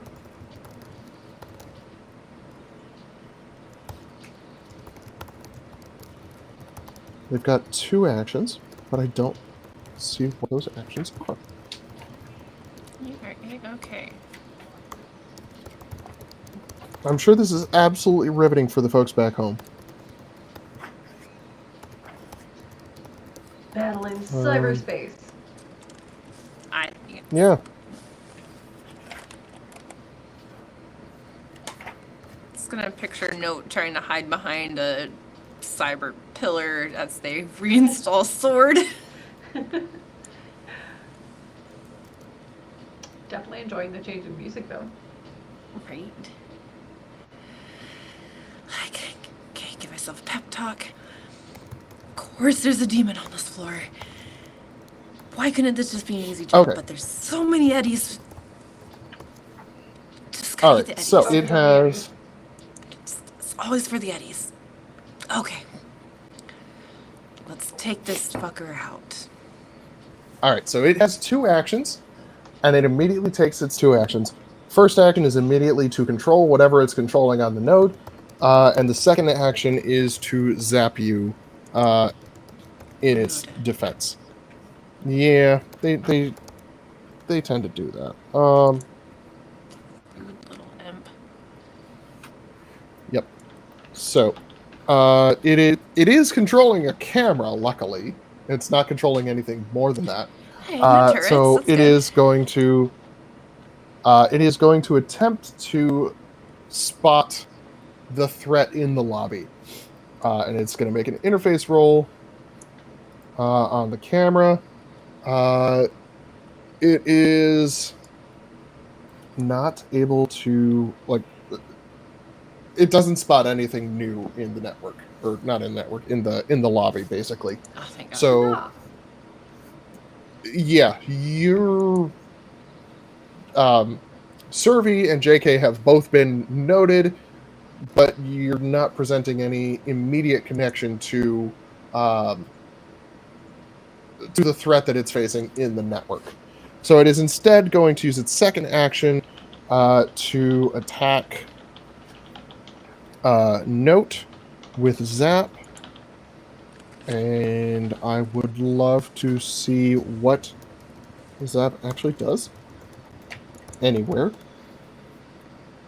That would be lovely. If we could have that, please.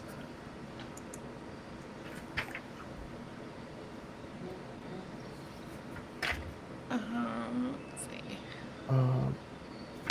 Seriously?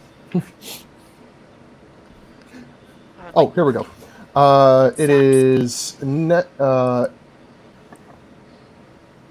It's interface against your defense roll, and if they win, it deals 1d6 to your brain. All right, so it's going to roll against your defense of 7. So it's going to do its 1d6. And you guys wonder why Note sometimes spaces out. They just take a lot of brain damage. Oh no, I don't wonder. So yeah, you take two points of damage directly to the brain. Yeah. Chair jockeys, they're weird. But it is now your turn. You've got 3 actions. You can take out this imp if you want to. Yes, I would very much like to be able to take it out. If at all possible, if the dice gods are willing. I think you need to put the foundry dice in dice jail at this point. It's true. Just any dice that I ever try to roll need to not. Need to get some new ties. Let's see here. Control click. I'm trying to figure out how to put this program back in my deck so that I could actually roll it. John, do you happen to know how to do that? I will do what I can.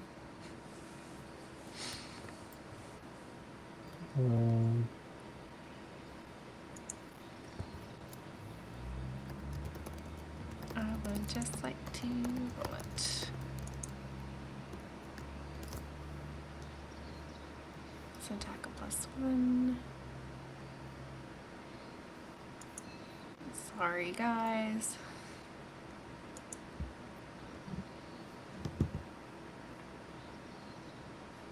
Alright. This is why. Right here. Go there. Maybe.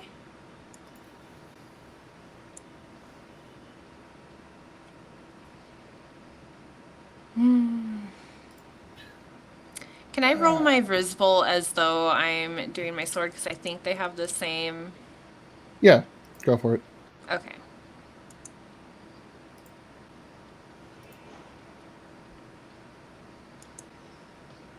We'll just pretend. So yeah, it's the same stat. It's the same roll. Okay. And you're rolling against its interface defense. Tie goes to you. Go ahead and roll your 3d6. Woo! Yes. 3d6. Yeah, Let's type seriously, this. at this point, this is where you start rolling dice across the desk. Right? Oh God. Just like a crackling of electricity, this cool sword just manifests itself in net space and does 9 points of damage to this imp. She like slashes Oh my across God. his chest. Yep. Imps, Yeah, an imp demon already presents as something very, very short, very small. It's not intended to be big and scary. It has bulked itself up as much as it can for this combat. But you come in with your sword and you cut off more than half of it. You're basically cutting it off at the waist, and the top half is sliding off. The rest of it is still like coalescing and trying to fight back at you, though. So you have 2 actions remaining.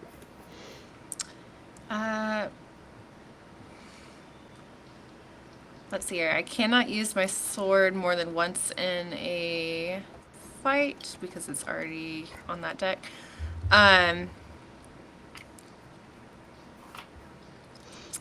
Right. So they're just going to upload their defender program to have more armor. Okay. You can also attack with the zap action. Oh, I did not know So that. you can fight back in the same way that it's been fighting you. Oh, let's You're zap just this only going thing. to do 1d6 damage. That's okay. Yeah. Oh, okay. Roll 2d6 because it crit failed on the defense. There we go. Nice! Slash. Cool. Let's see if I'm actually typing.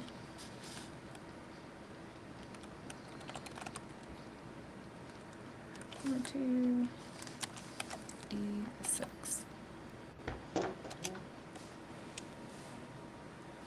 All right. So you And they're 8 damage. pull back your hand and unleash just a blast of light at this thing, and it spears through the center of its remaining mass and splinters it into 1,000 shards, which fall away, and it's gone. Oh gosh. Back in meat space, JK, Servi, you both noticed that the camera, the little blinking red light that showed the camera was active, goes dark, and the camera just hangs down. That's my girl.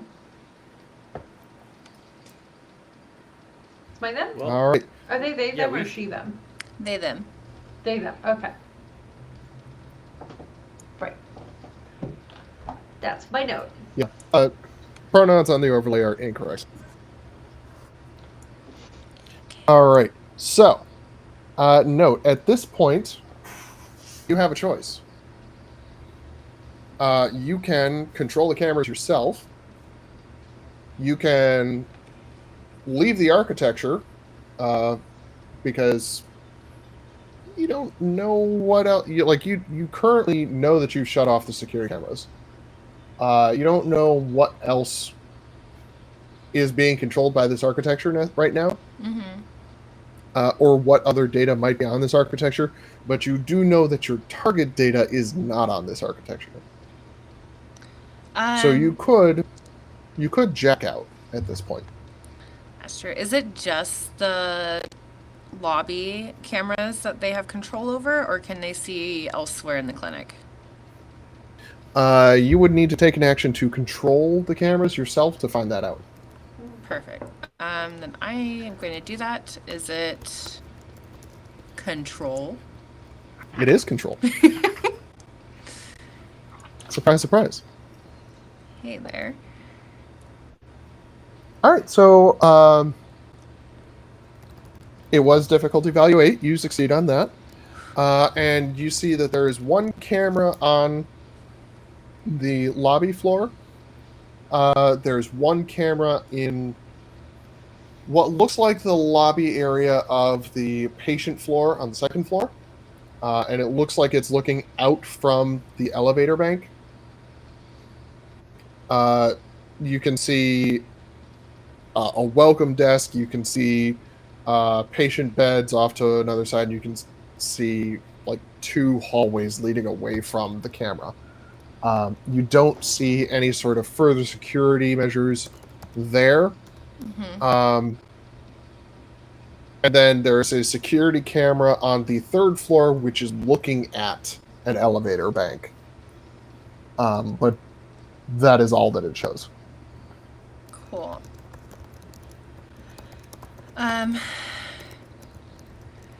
So Note is in this system to try and find information about where the other files are. They don't believe that the files are in this architecture. No. The files for the trial data are very definitely not being kept in this architecture. But if there's a chance that they might be able to find some passwords or any sort of other information higher up in the floors is kind of making them think that they should stay. They're going to take an move action and meet space to kind of position themselves so that they can see what's going on at the front desk, to see if they need to jack out based on what's going on over there, before continuing on and having them be there even longer. All right, so we're going to go back to me space for a minute.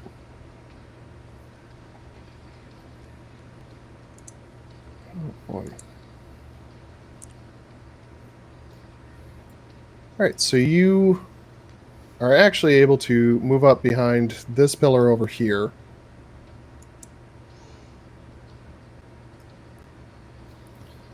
And as mentioned before, the camera is hanging down.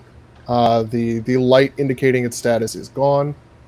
JK and Servi, you're still carrying on your diatribe.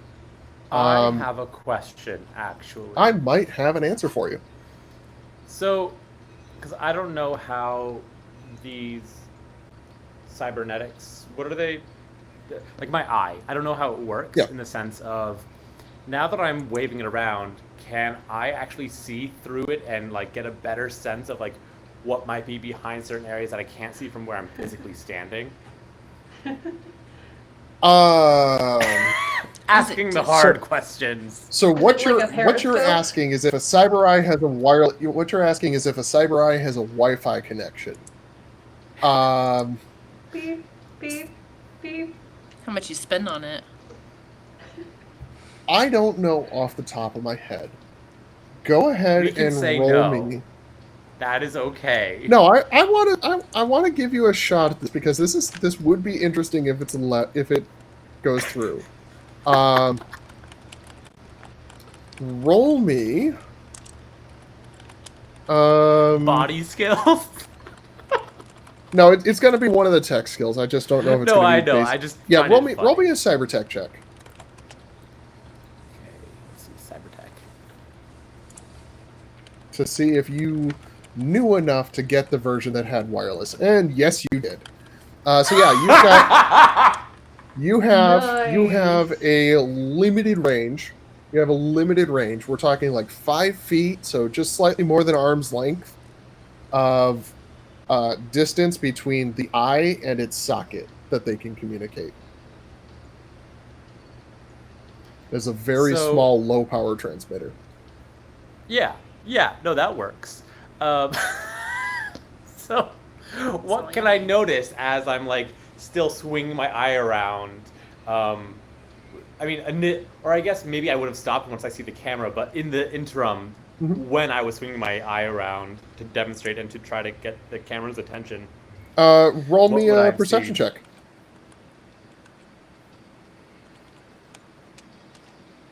All right, let's see. Yeah, that's good enough. You got an angle over the desk with your eye, and you were able to catch a glimpse of the terminals that are in front of each of these assistants, and they both have their terminal open, and it looks like it's some sort of chat interface, and one of them is just typed over to the other. Man, I hate Tuesdays.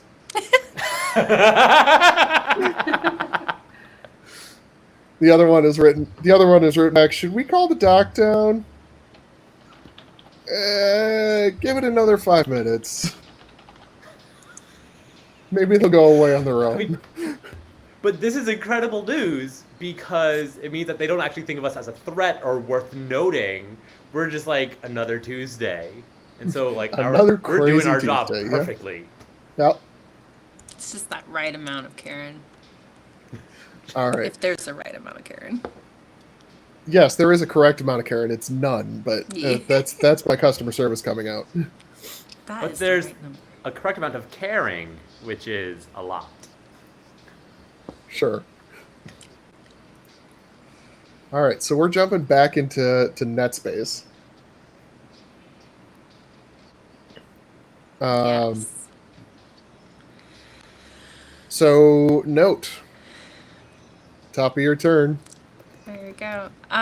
So part of Notes Cyberware is they have a what it's called, some sort of cryon eye where they're able to kind of have like a picture within a picture. So are they able to keep an eye on the security cameras as well as the architectural overlay as they kind of continue on to see if there's any sort of movement in the rest of the clinic? Yes, but if you want to do any like manual control of the cameras, you're going to have to be at this control node. Yeah, no, they just, we're going to kind of set the cameras up in a way that, like the one in the lobby, they are going to keep down at the receptionist desk so that they can see the computer, what is being typed in chat, what they're doing at their desks.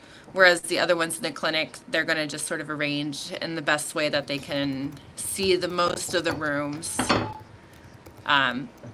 before kind of capturing that within that All right. other frame. And they're going to continue on if they think they have 5 more minutes.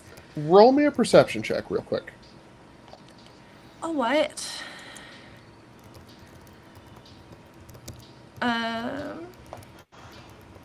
A meat space perception check? Meet space perception. With Ma. All right. So you're panning the camera on the second floor around as best you can to get the maximum field of view, and you pan it up just a little bit. And looking along the ceiling that this camera is mounted against, you see in that same elevator lobby area the mounting receptacle for what you immediately recognize as an automated turret. And it looks like if somebody tries to break into the elevator lobby on the second floor, that turret's going to activate. It makes sense to you, from what you know, that the other demon in this architecture would be controlling that turret. But how much further... Well, you know how much further in the architecture that is. That's true. So... Yeah. The thing they're worried about is once they jack out, the net will reset to the state it was before my net run, unless they're able to alter it with a virus, and they can't set a virus on until they get to that 9th floor. They don't think they can do it in 5 minutes, though.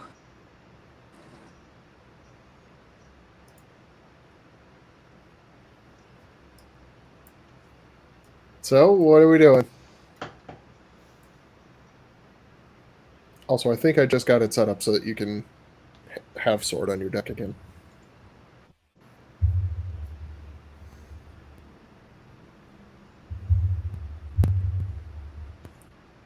Oh, we just lost Sam. Okay, back to me space. Sam went no. into net space for real. Dun dun dun. Demon got her. Yep.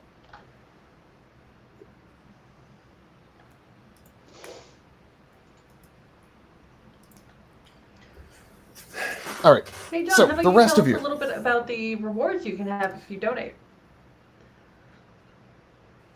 Thank you for the reminder. So while we're waiting for Sam to come back, so yes, so if starting again, we are doing this as a fundraiser to support scholarships to send people to QualmarCon 2023, a gaming convention being held in Western Maryland next September, I believe. I could be wrong about the date. Being hosted by the Qualmar Realm, which is the other channel that we're partnering with tonight. You can donate to that fundraiser at the link down at the bottom of the page, co.feed or co/feed.com, co-feed.com/Rogue Sparrow Games. $1 will get you a shout out in the end credits of all of the future episodes of this game. $5 donation will get you PDF copies of all the character sheets that you'll for the characters that you're seeing tonight. A $10 donation gets you the shadow. It gets you the character sheet. It gets you a PDF copy of this adventure. It gets you a one-on-one character building session with me of whatever system you choose. If it's one that I have to learn, then I will learn that system to help you build a character. And it allows you to name and design an NPC that is going to appear in a future episode of the Rocklin Clinic Job. That's the $10 tier. You know, you donate at $10, you get all that. If you go above and beyond and you donate $50, you get all of that, and you get the opportunity to appear in one episode of the Rocklin Clinic Job as an NPC, right over there in that missing top right camera frame. So if you do donate at any of those levels at ko-fi.com, whatever, ko-fi.com/Rogue Sparrow Games, those go straight to supporting scholarships to help send people to QualmarCon 2023. If you want to support this channel, this is a monetized channel, so we do accept bits, we do accept subscriptions, all that lovely stuff. Those will support this channel. If you want to support the fundraiser, it's ko.fi/. If you have Amazon Prime, you have a free subscription. Yes. James, I do not have that link drop set up. Let's not pretend I'm as put together as I pretend. There we go. Thank you, Jesse. And Shay. And Shay. We got you. What can I say? It takes a village. That's what we're gonna say. And as I'm assuming James so rightfully pointed out in the chat, I did go to QuelmarCon 2022. And it really was a lot of fun. That, in fact, was my first Quelmar event ever. So I kind of went in a little bit, not a lot of it, not knowing what to expect. And I mean, I just had the time of my life. I'm very much not a night person, and yet the first night I stayed up till like 2:30 in the morning, and the second night I didn't leave until like 4 o'clock in the morning. Oh And gosh. yeah, and because and I didn't have extra coffee or anything like that. It was just, I was so engaged with the games that we were playing. I The didn't power notice of the time magic and passing friendship. by. Right? So I All didn't right. need extra coffee, but if you want to donate, you can go to coffee and co-feed.com/Rogue Sparrow Games Oh and boy. donate to the fundraiser and get some extra little goodies.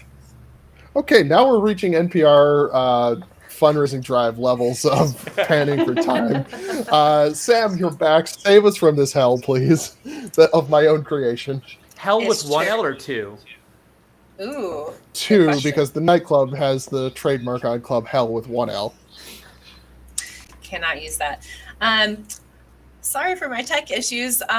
This was super fun. I love Cyberpunk, and this is my first time playing with John in this sort of capacity and not like a LARP capacity. My mic falls down. Sorry. Just smacking it out of the way. I know. I'm just so excited, guys. Alright, and I can't wait until next week to figure out what the heck is going on. And We're not actually done. oh, we're not done. I don't No, know. we're what's not. We're not happening. wrapping up. We were panning for time. It sounded like we were wrapping up. No, we were panning for just time. making Okay, commercials. so yeah. It's a commercial. Yes, commercial for QuelmarCon. So, QuelmarCon. I know nothing. Note. Me neither. But I really want to go. Yes. I know my it sounds fun. My personal hell. Note, you had a choice between continuing on to find more information that was in the network. You did just notice that the other demon that exists in the network controls an automated turret up on the second floor, or you had the option to jack out, return to meat space, and just everybody try and get through security. Right. Do they have a way to contact everyone else? Like, I mean, I guess they're able to speak in meat space as well.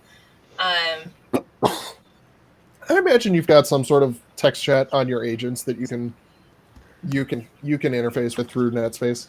Yeah, so Net is going to interface with their agent and sort of relay all this information to everyone else, explaining that they now have control over the cameras, but they're only on like level 2 or 3 of this architecture, and that there's 9 levels, and they still need to get to the turret. So they're wondering if they should continue or if they should all just sort of get out of here, because this is not where the files are. But we could potentially find more. Question. How long are rounds in Cyberpunk? So how long did it take Note to get to this second or third level? So that was 3 rounds. You've been panning for no more than like a minute and a half. Yeah. Like, aren't rounds like we're 3 seconds? we're not quite in combat time right now. Right. Yeah. So you've been going for Isn't, about like, a minute and a next half stuff at this point. faster, you can take more turns. Yes. I believe so. So yeah, they're like, it could take me that 5 minutes that you guys might have, but up to y'all. I mean, not dying by turret is nice. I agree. Sounds painful and expensive. Very expensive. And I'm sure we could care. Actually, JK, roll me a cyber tech roll, JK.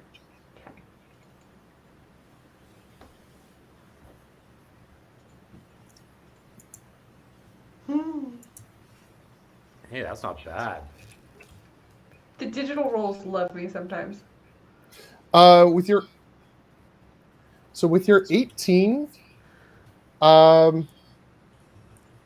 you are pretty sure with the amount of force that you're able to bring to bear, that you would be able to deal with the turret probably as quickly in meat space as Note would be able to deal with it in cyberspace. It's just a question of, do you want to stay quiet or go loud?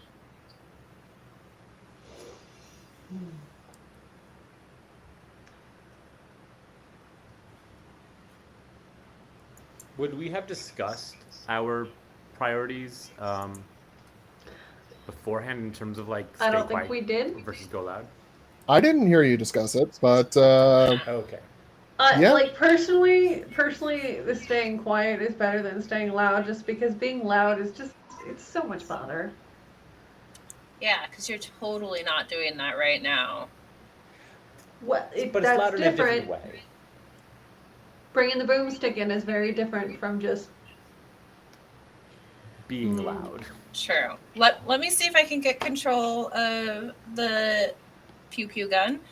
And you guys keep complaining. I mean, it's what Survey's good at, so we should be fine. It's what Survey's good at.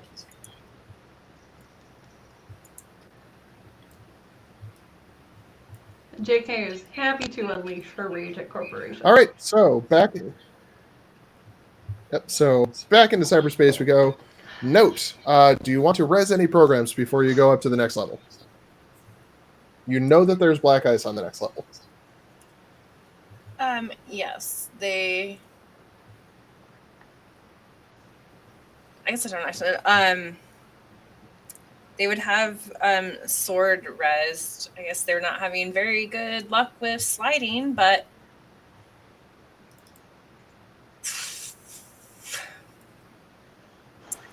yeah, let's go ahead and try and give it another slide when they get up there. So they're just gonna have defender resed. All right. So,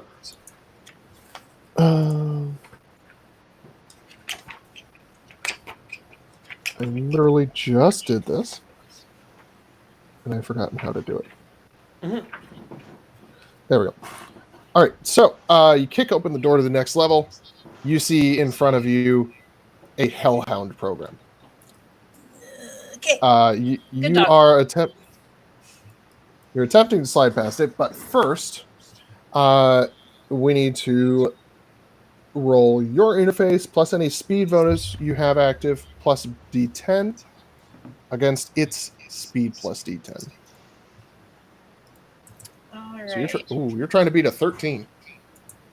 Hold on. My computer closed down Foundry. Oh boy. Hold on. No, that's the opposite of what we want to have happen, computer. I know, but can I just roll a D10? Yeah, go ahead. And I don't believe you've got any speed bonuses active, so... No, I don't. You need a 9. Nope, I got a 3. Okay. So it's going to deal 2d6 damage direct to you. 2d6. Which is 6 damage to you. And unless insulated, your cyber deck catches fire along with your clothing.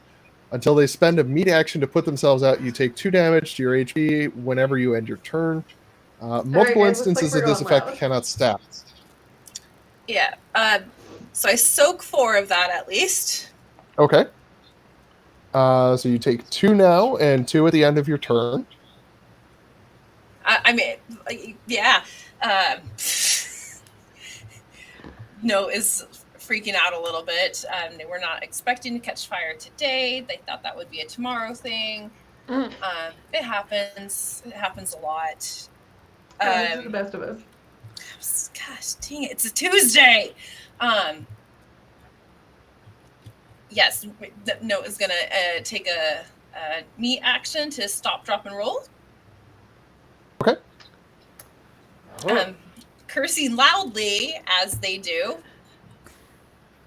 because they are aflame. All right. And are you staying in the network? They are trying to stay in the network. All right. So you have 3 actions. It is your turn. Okay. So meat space. Go ahead. Wait, so that was entirely undetected? It was not undetected, but this is on Note's initiative. Okay, got it. Yeah. So while Note is laying on the ground in meat space, they are going to attempt to oh god. Since they're still down here, they're just going to try and zap one of the hellhounds. You said there's 2 of them? There's 1 hellhound. Just one. Okay. Just this one hellhound. It's fine. You would know enough about the hellhound program to know that you're going to want your sword. Right. All right. Going to use an action to get up in the net. And I'm just rolling another d10. And then that would be plus 12, 13. 14.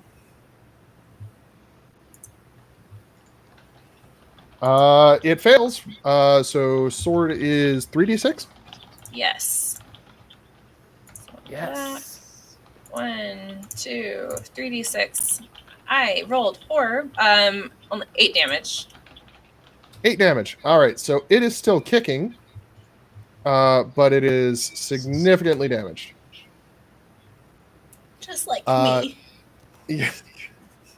All right. So that was all 3 of your actions in net space, and you have used your other meat space action. So now we're going to the lobby. Meat space. I love it. Oh boy.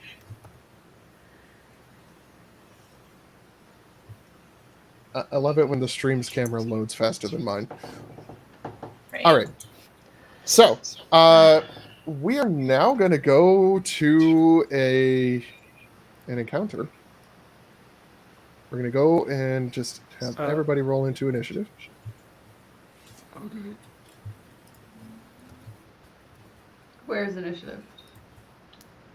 I can just auto roll it for everybody. Whoa. Yes. Magical.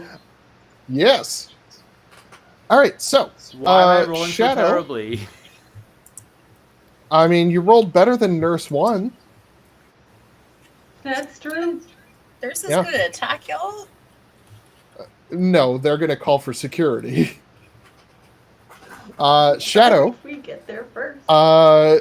Note has had their cyber deck burst into flames and catch their clothes on fire as well. They have dropped to the ground and started trying to pat themselves down and put themselves out. Things have hit the fan. What would you like to do, Shadow?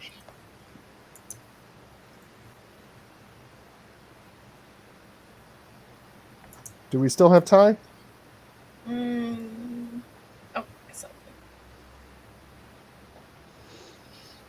Ty, I think you're muted.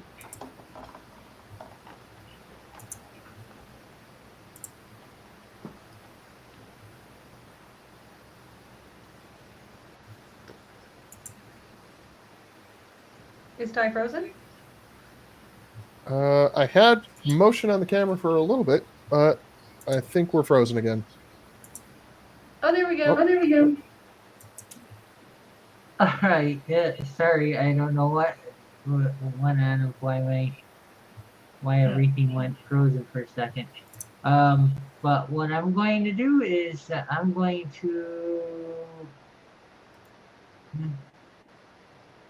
kind of have no real choice in the matter. Going to end up freezing my pistol, pistol, and I'm going to end up.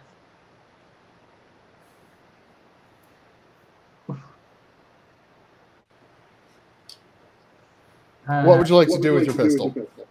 I'm going to end up.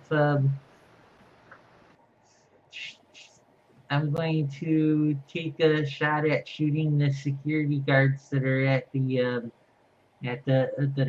desk. So there are no security guards in the lobby right now. The two people at the desk are just secretaries, basically. Oh, okay. Okay, so we don't end up having actual armed security on Correct. the floor. Yeah. Yeah. Now, your ultimate goal is upstairs, and the access to that is going to be the elevators up at the north end of this room. So if you wanted to run up to that point and just call the elevator, that would be a valid action. Yeah, but but that would land up landing up here by yourself, which probably isn't a good idea. Okay. All right, fine. You know what? I will end up running over to the elevator, and end up pressing the. Oh, I mean, you can take whichever action Shadow would prefer. Yeah, I'll end up doing that. That's what I'll end up doing. Okay. And then I'm going to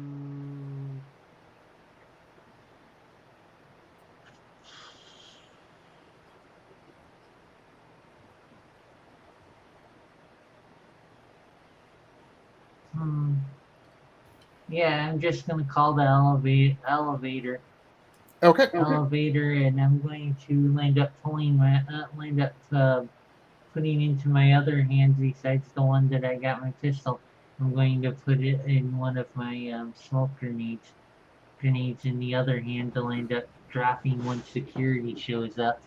All right. So we've got a smoke grenade ready for when security shows up. Note.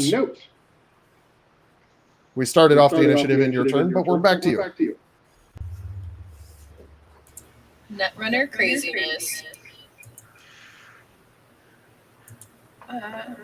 Let's try and finish off this Hellhound.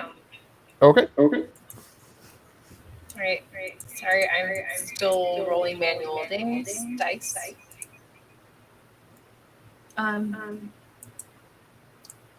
And I failed. What did you roll? Because it's an opposed roll. A 1. You rolled a 1. Okay, yeah. You have 2 more actions.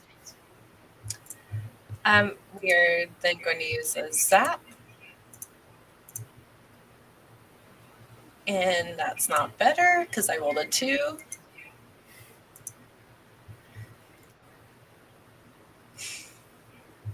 Yeah, so it defends against that. You have 1 action remaining. Can I use another zap? Yes, you can. 3rd time's a charm? Let's see here. So 7 on the dice. So that gives you an 11. There we go. Against its 4. Roll me a d6. And I think we got that echo going. yeah. 5. All right, so the Hellhound. Oh, we need the d6 roll. It was a 5. It was a 5. That is enough to take down the Hellhound. And it flickers out of existence. and you have a password in front of you and then the control node, but there's a demon sitting on that control node. So you have a meat action remaining. I mean, they're just gonna stay by this access point. They can't Okay. get too far from it, so. So on the map, the access point is roughly where the camera is, so you could move up to where Shadow is and be as close if you want to do that. But Shadow is calling the elevator with the intent to go in, and right now they're kind of in cover by a pillar, right? Yeah, that's a valid consideration. So I think right now, and JK and Servi are staying down here so far as they can see. Yep. All right, JK, it is your turn.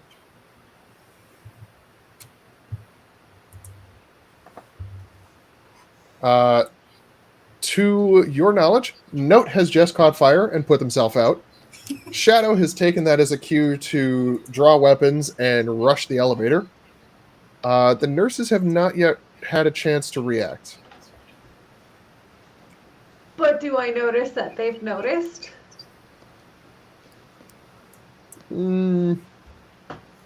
It's kind of hard not to notice. Okay. Oy. Okay. How many actions is it to draw a weapon? One. Or no, sorry, drawing a holstered weapon is not an action. Okay. It is an action to reholster a weapon, but that's it. Oh, okay. All right. I draw my shotgun. You have your shotgun drawn. What would you like to do now? I would like to not have security alerted, so I'm going to shoot. Wait, hold on. Let's just pause for a second. No, Your goal is no, to no. not Hold get on, security hold on, alerted. hold on. The Yeah. opportunity for debate was before we entered initiative. Oh, no, I'm not debating. I'm just noticing. Uh-huh. The camera. Oh, I'm not trying to change your action. I'm just like, let's see what this means. Okay. The camera above me is out. Yes, so what are we shooting? No one can see what is going on in the lobby right now. So what are we shooting? We're shooting the receptionists. Okay.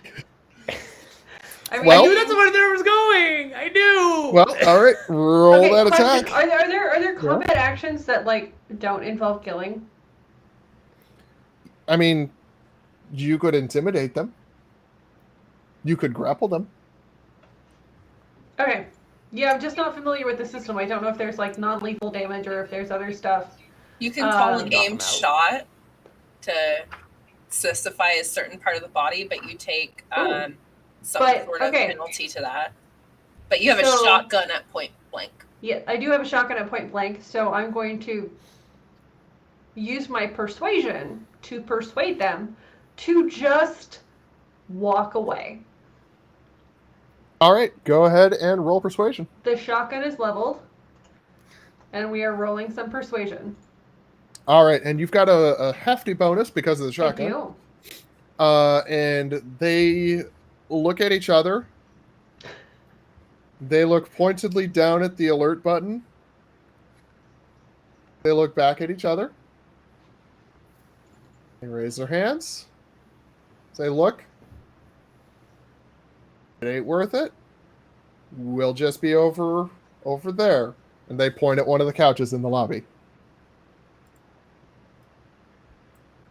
What do you do? So, do they walk away, or On their initiative, they'll walk away. okay? Then my action that's a skill, so that is my action per turn. Okay. I don't know how holding action works, but But no, I've already taken action, right? So that's done. So, Servi, it is now effectively your turn. The nurses have gotten up from their station, gone to sit on the bench, and are basically sitting as quietly as they can. Quick What question: would you like are to we do? out of initiative at this point? We're going to let Servi act, and depending Okay. on what choices are made, then yes.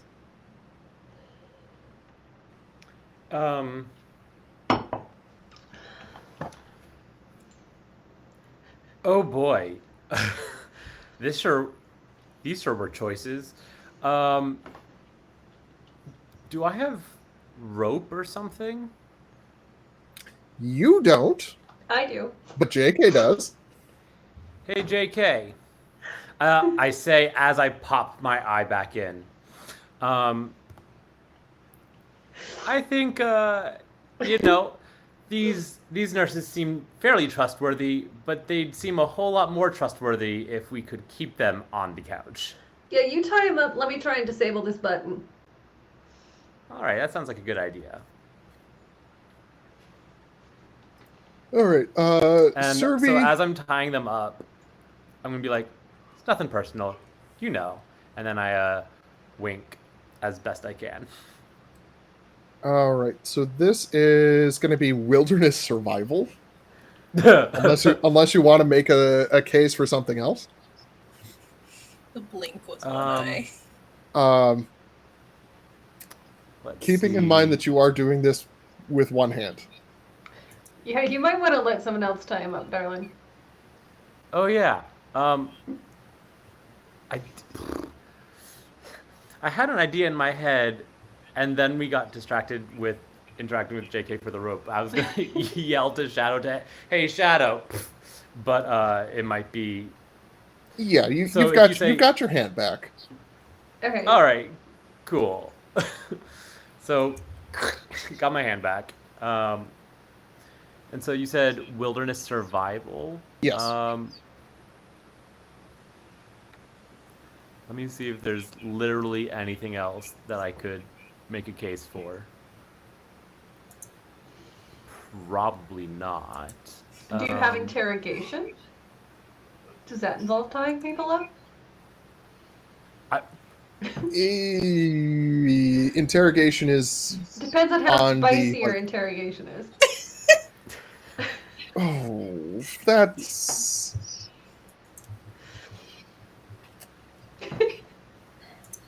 It will be at a penalty if you roll interrogation. What kind of penalty? For me to decide and you to find out. Oh my god, there's so many that's what she says here. It's just... Could I... Okay, here's actually a legitimate... As opposed to one. the illegitimate questions you've been asking? No, see, because I didn't say interrogation. That was prompted. Uh-huh. And I was like, okay. Uh-huh. What about first aid? Because, like, I'm thinking, like, tourniquets, you need to know how to tie... you need to know how to tie things up securely so that way... Yeah, we'll like, allow it'll that. Stop the bleed. Okay, cool. See? There can be things that... All right. So I'm going to roll first aid.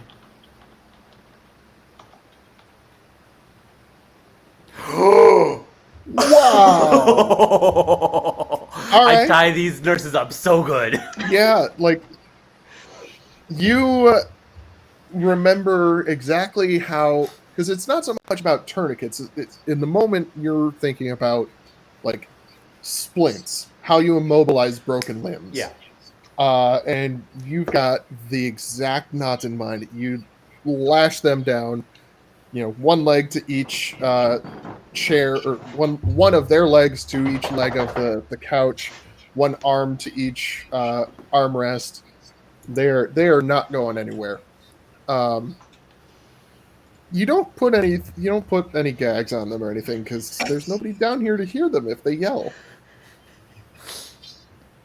And now we are out Yeah, of initiative. So, wait, I would like to actually say, and hey, like, don't worry, I'm not going to gag you or anything.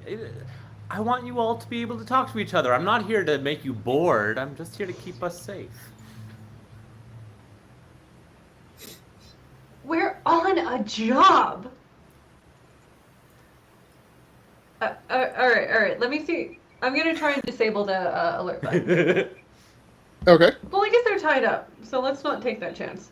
Well, it's up to you. Tied up pretty well. Yeah, I think I'll shout back to you and say, hey, don't worry about that button. They're not going to be able to get to it anytime soon. No. All right. Are you okay? Yeah. You kind of caught on fire. It's a Tuesday. Okay. You good? Am I still on fire? No. Check themselves, just make sure. Yeah, they're just gonna go get those turrets with the demon. Oh, there's a turret. Did you get all the cameras off? Yeah. All right. I am Okay. in control. We can handle the turret. But yeah, no more flames. No promises, actually.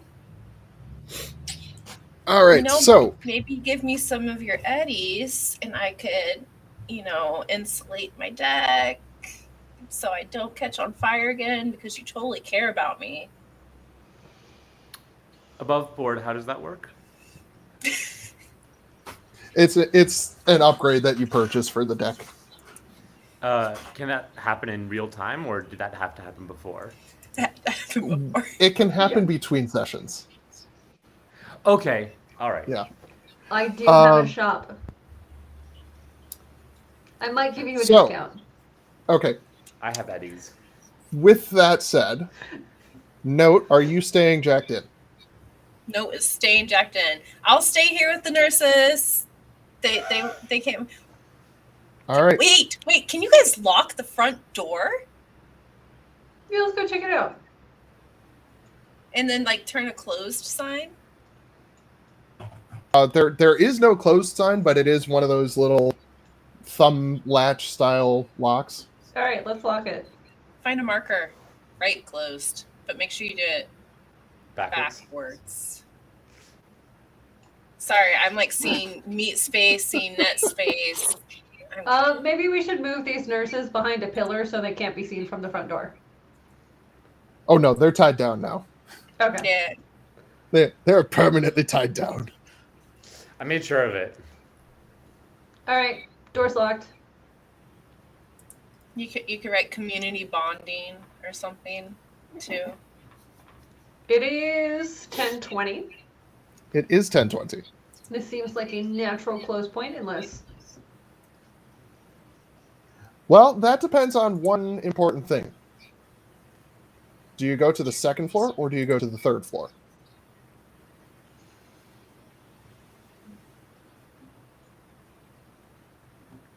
All right, so now what did you see on the different floors?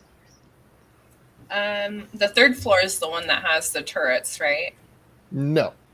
Oh, the second floor. Second floor is the floor that has patient rooms and the turret.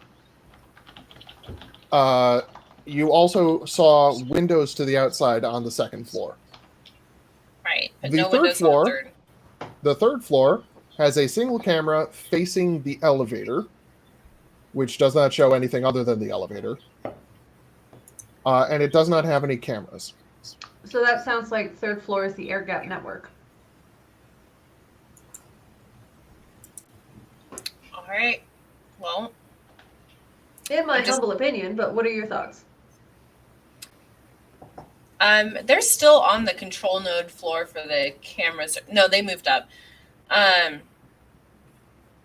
should have looked better. I'm just curious at why they have a turret on the second floor, but not one on the third floor. They might have one on the third floor that's on a different network. They might. I don't know. What do you guys think? I only saw patient beds on the second, to be honest. If what we want's on the third, JK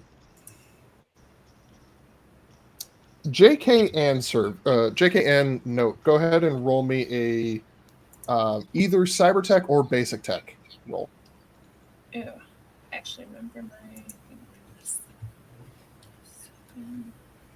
Not me. Hold on. I'm just bringing up my sheet.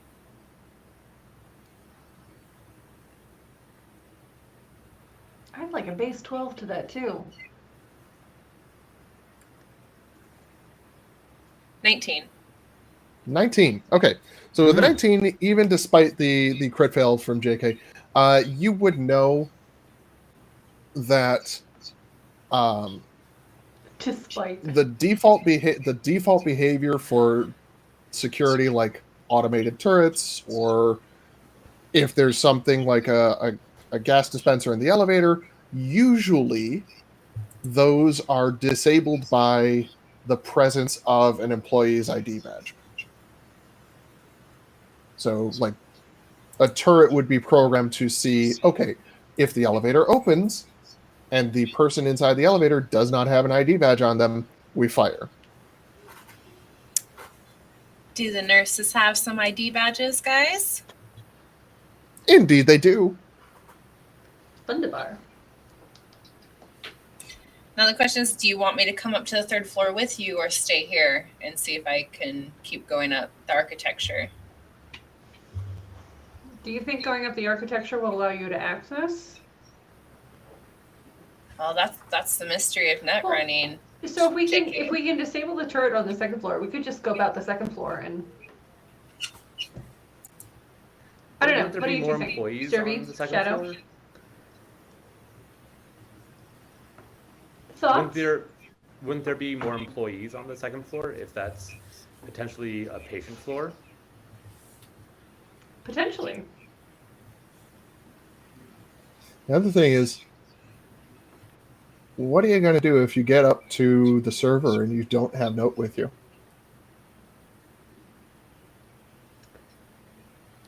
Yeah. So it seems like there's. No matter what, we need you on that air gap system. That's true. So the question is, should I just jack out and stop exploring this one? Come with you guys up? I'm assuming you can't access the air gap system from the lobby. No. Or what if you continue going up the architecture and we just stay lookout for a bit? Do we have a rush now that you've disabled the camera? Well, I guess if there's a disabled camera, somebody watching the security system will notice that it's disabled. And are you going to use up... I'm not sure how net running works. Are you going to use up resources being on this system? I Or mean, potentially, if I like, catch defer? fire again. Yeah, I think it's time to move up to next level. And I think we do it as a group. All right, so are we going to the 2nd or to the 3rd floor?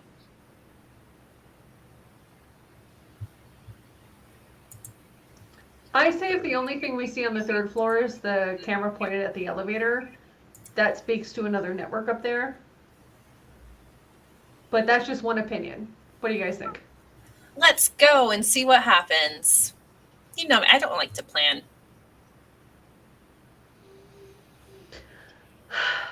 Don't bring up that I am one time. aware. I am aware. Siri, what are your thoughts? Somebody make a choice. Let's go to the 3rd. Go to the 3rd floor. Ty? Or, no, sorry, Shadow. 3rd floor. 3rd floor. Let's do it. And I take this moment to end up typing a message to my sister of just simply bring the rain. Is what I send to her, which is our code that things are about to go sideways, and to end up needing some backup. All right, so you arrive on the 3rd floor. The elevator doors creak open. with the IDs. Legally You've valid got- multipass. Yeah, you've got your IDs,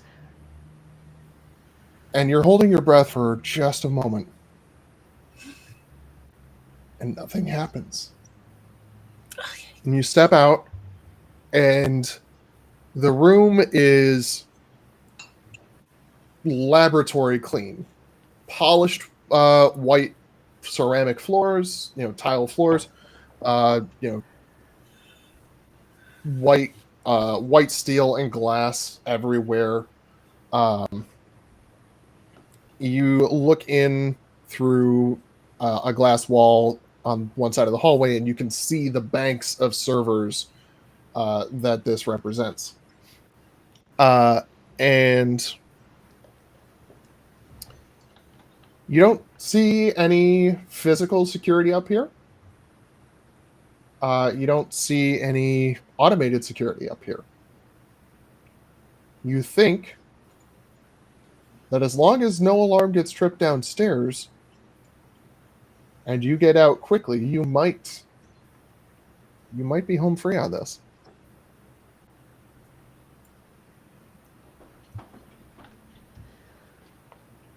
Can we roll some perception checks?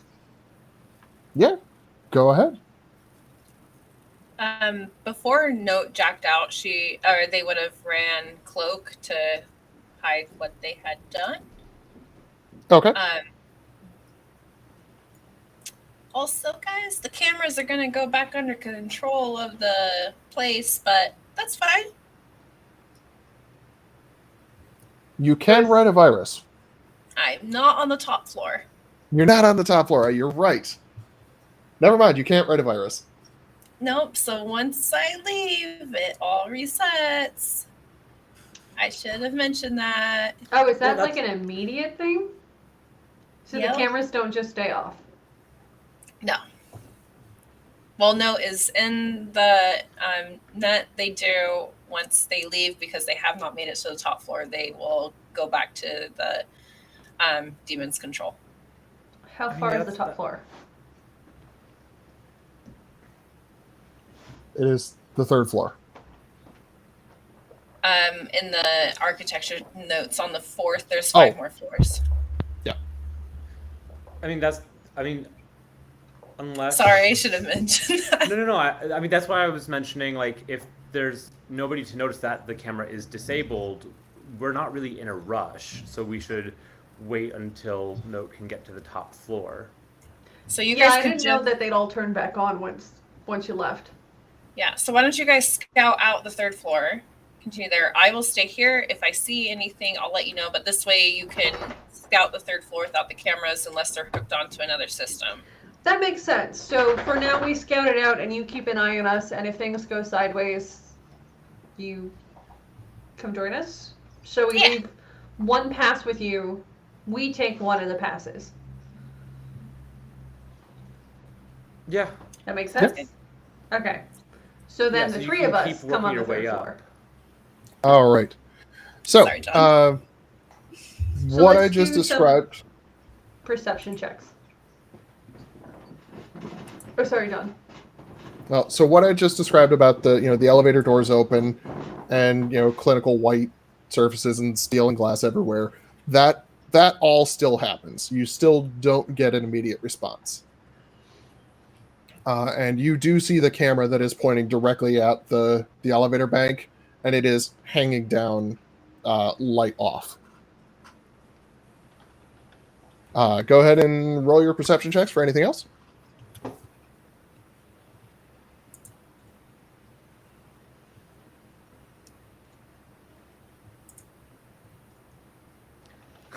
I don't suppose I could roll criminology. Make a case for it. Well, yes, we are the ones doing the crime, but these corporations are quite criminal, and so I'm sure there's a study of how these corporations work and the way they do things, and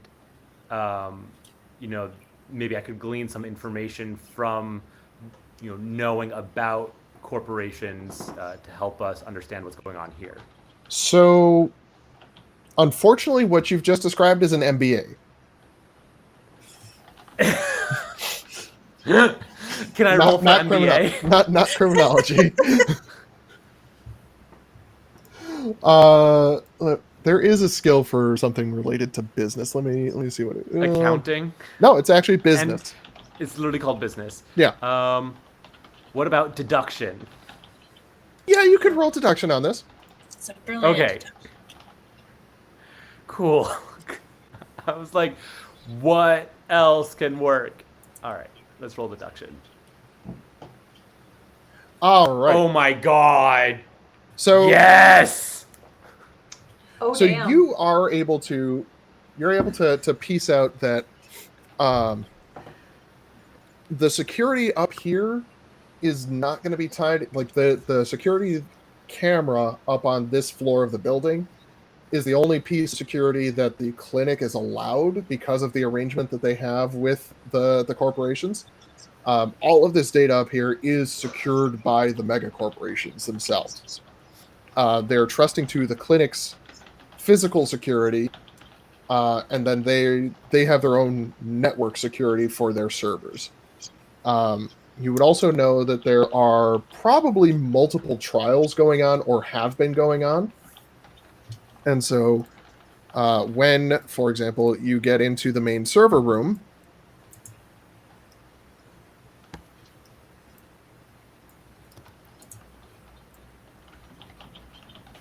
Servy in the server room. Yeah, Servy's in the server room. When you get into the main server room, you see that there is one bank of servers labeled Rocklin, one bank of servers labeled Zetatech, one bank of servers labeled Militech, and one bank of servers labeled Arasaka.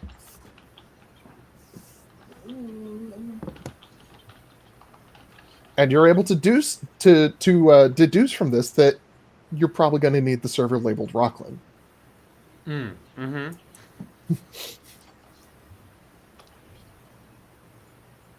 And with that, because the next part is going to be another net architecture, and that is going to take a little bit of time. I think that is where we are going to end for tonight.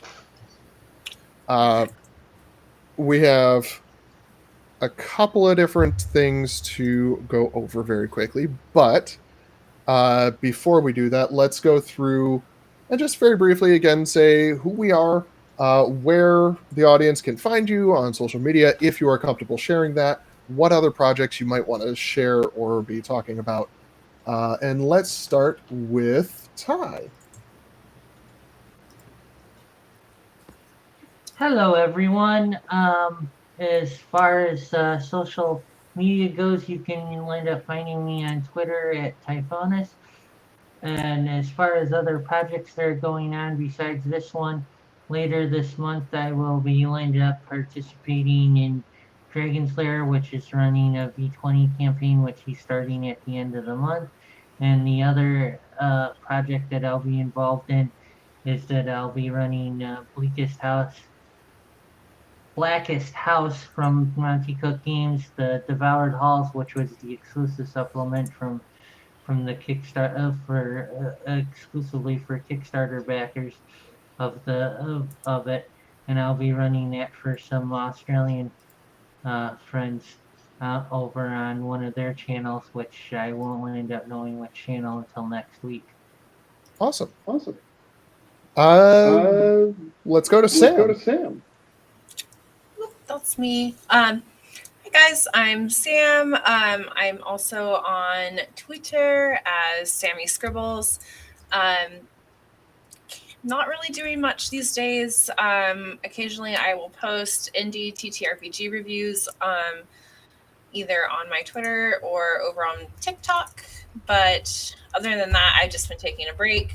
But I am excited to be playing this game with these wonderful people and to help send people to the Quelmar con, because after what Jesse said, it sounds super fun and exciting. And yeah, so only thing is just catch me here next Monday, playing more Cyberpunk, and hopefully my computer will have less tech issues. So Yeah. Hopefully all of our computers will have less tech issues. Right. Jesse, you got a call out, so you get to be next. I got a call out? Yes. Oh, yes. Sorry. Yes. I'm like, let me go to the Twitch. Did I get a comment or? Wait. No. So honestly, I'm not really a content creator, so no socials of note. I mean, you can follow me on Instagram if you like. It's at JSDubin1359. I think it's probably the same as my Twitch. Is that the case? Probably yes. I'm going to say yes. But otherwise, I'm just existing, playing some games with friends, online, in person. And this, like I said, this is my first stream, so I'm just looking forward to being back here next week. All right. And Shay, what do you got for us? Hello. I am not on Twitter because I am a troglodyte, but I am on Facebook. You can find me here. I'm on Twitch as ShayJBD, though I do not stream on my own. And Instagram as ShayJBD. I'm a very casual cosplayer who hasn't done much since the world shut down. And you can find me here next Monday. And also, I play Pathfinder with John and a whole bunch of fine folks, some of whom were enjoying our stream tonight. And yeah, just like Sam, I have not gone to Quelmore Con, but these people seem awesome, and I would like to go and hopefully send a couple other people on their way as well. Speaking of awesome people and sending people to Quelmore Con, now's the time where we get to call out the people who have donated to our fundraiser. Now, as a quick reminder of the tiers, $1 gets you your credit here in the end of the stream. $5 gets you access to the character sheets for all of our 4 player characters tonight. $10 gets you the character sheets, gets you a PDF copy of the adventure itself, which we are continuing to write. It gets you a one-on-one character creation session with me in a system of your choice. If it's a system that I don't know yet, I will learn it to help you. And finally, at the $10 level, you also get to name and suggest designs for an NPC that will appear in a future episode of the Rocklin Clinic Job. The $50 level is the above and beyond tier, and at that point, we get you all of the previous rewards, and we invite you to play an NPC in one session of the Rocklin Clinic Job in the future. You may note that both the design an NPC and play an NPC can't really be redeemed if you donate during the 4th session. So please, if you're interested in make those donations, get them in early, and we will make sure that you get your chance to shine along with these wonderful players here. With that in mind, I would like to thank James and Cliff for your donations, and I will be contacting you soon with your rewards. We've raised $30 so far tonight, so thank you so much for that. With that in mind, next Monday is going to be the next episode of the Rocklin Clinic Job. The Friday after that, we're going to be resuming Explore, Report, Cooperate, our Pathfinder Society streams. Anyone can join. And yes, so if you're interested in joining that, send me a message here on Twitch, or you can find me on Twitter at RSG_TTV, or on Facebook or Instagram as at Rogue Sparrow Games. Or join the Discord. Or join the Discord. I don't have the link handy to post that in there because tonight's been fun. But anyways, my name's John. I've been your Game Master tonight. We hope you all had fun. We certainly did. Have a great night, folks. Good night.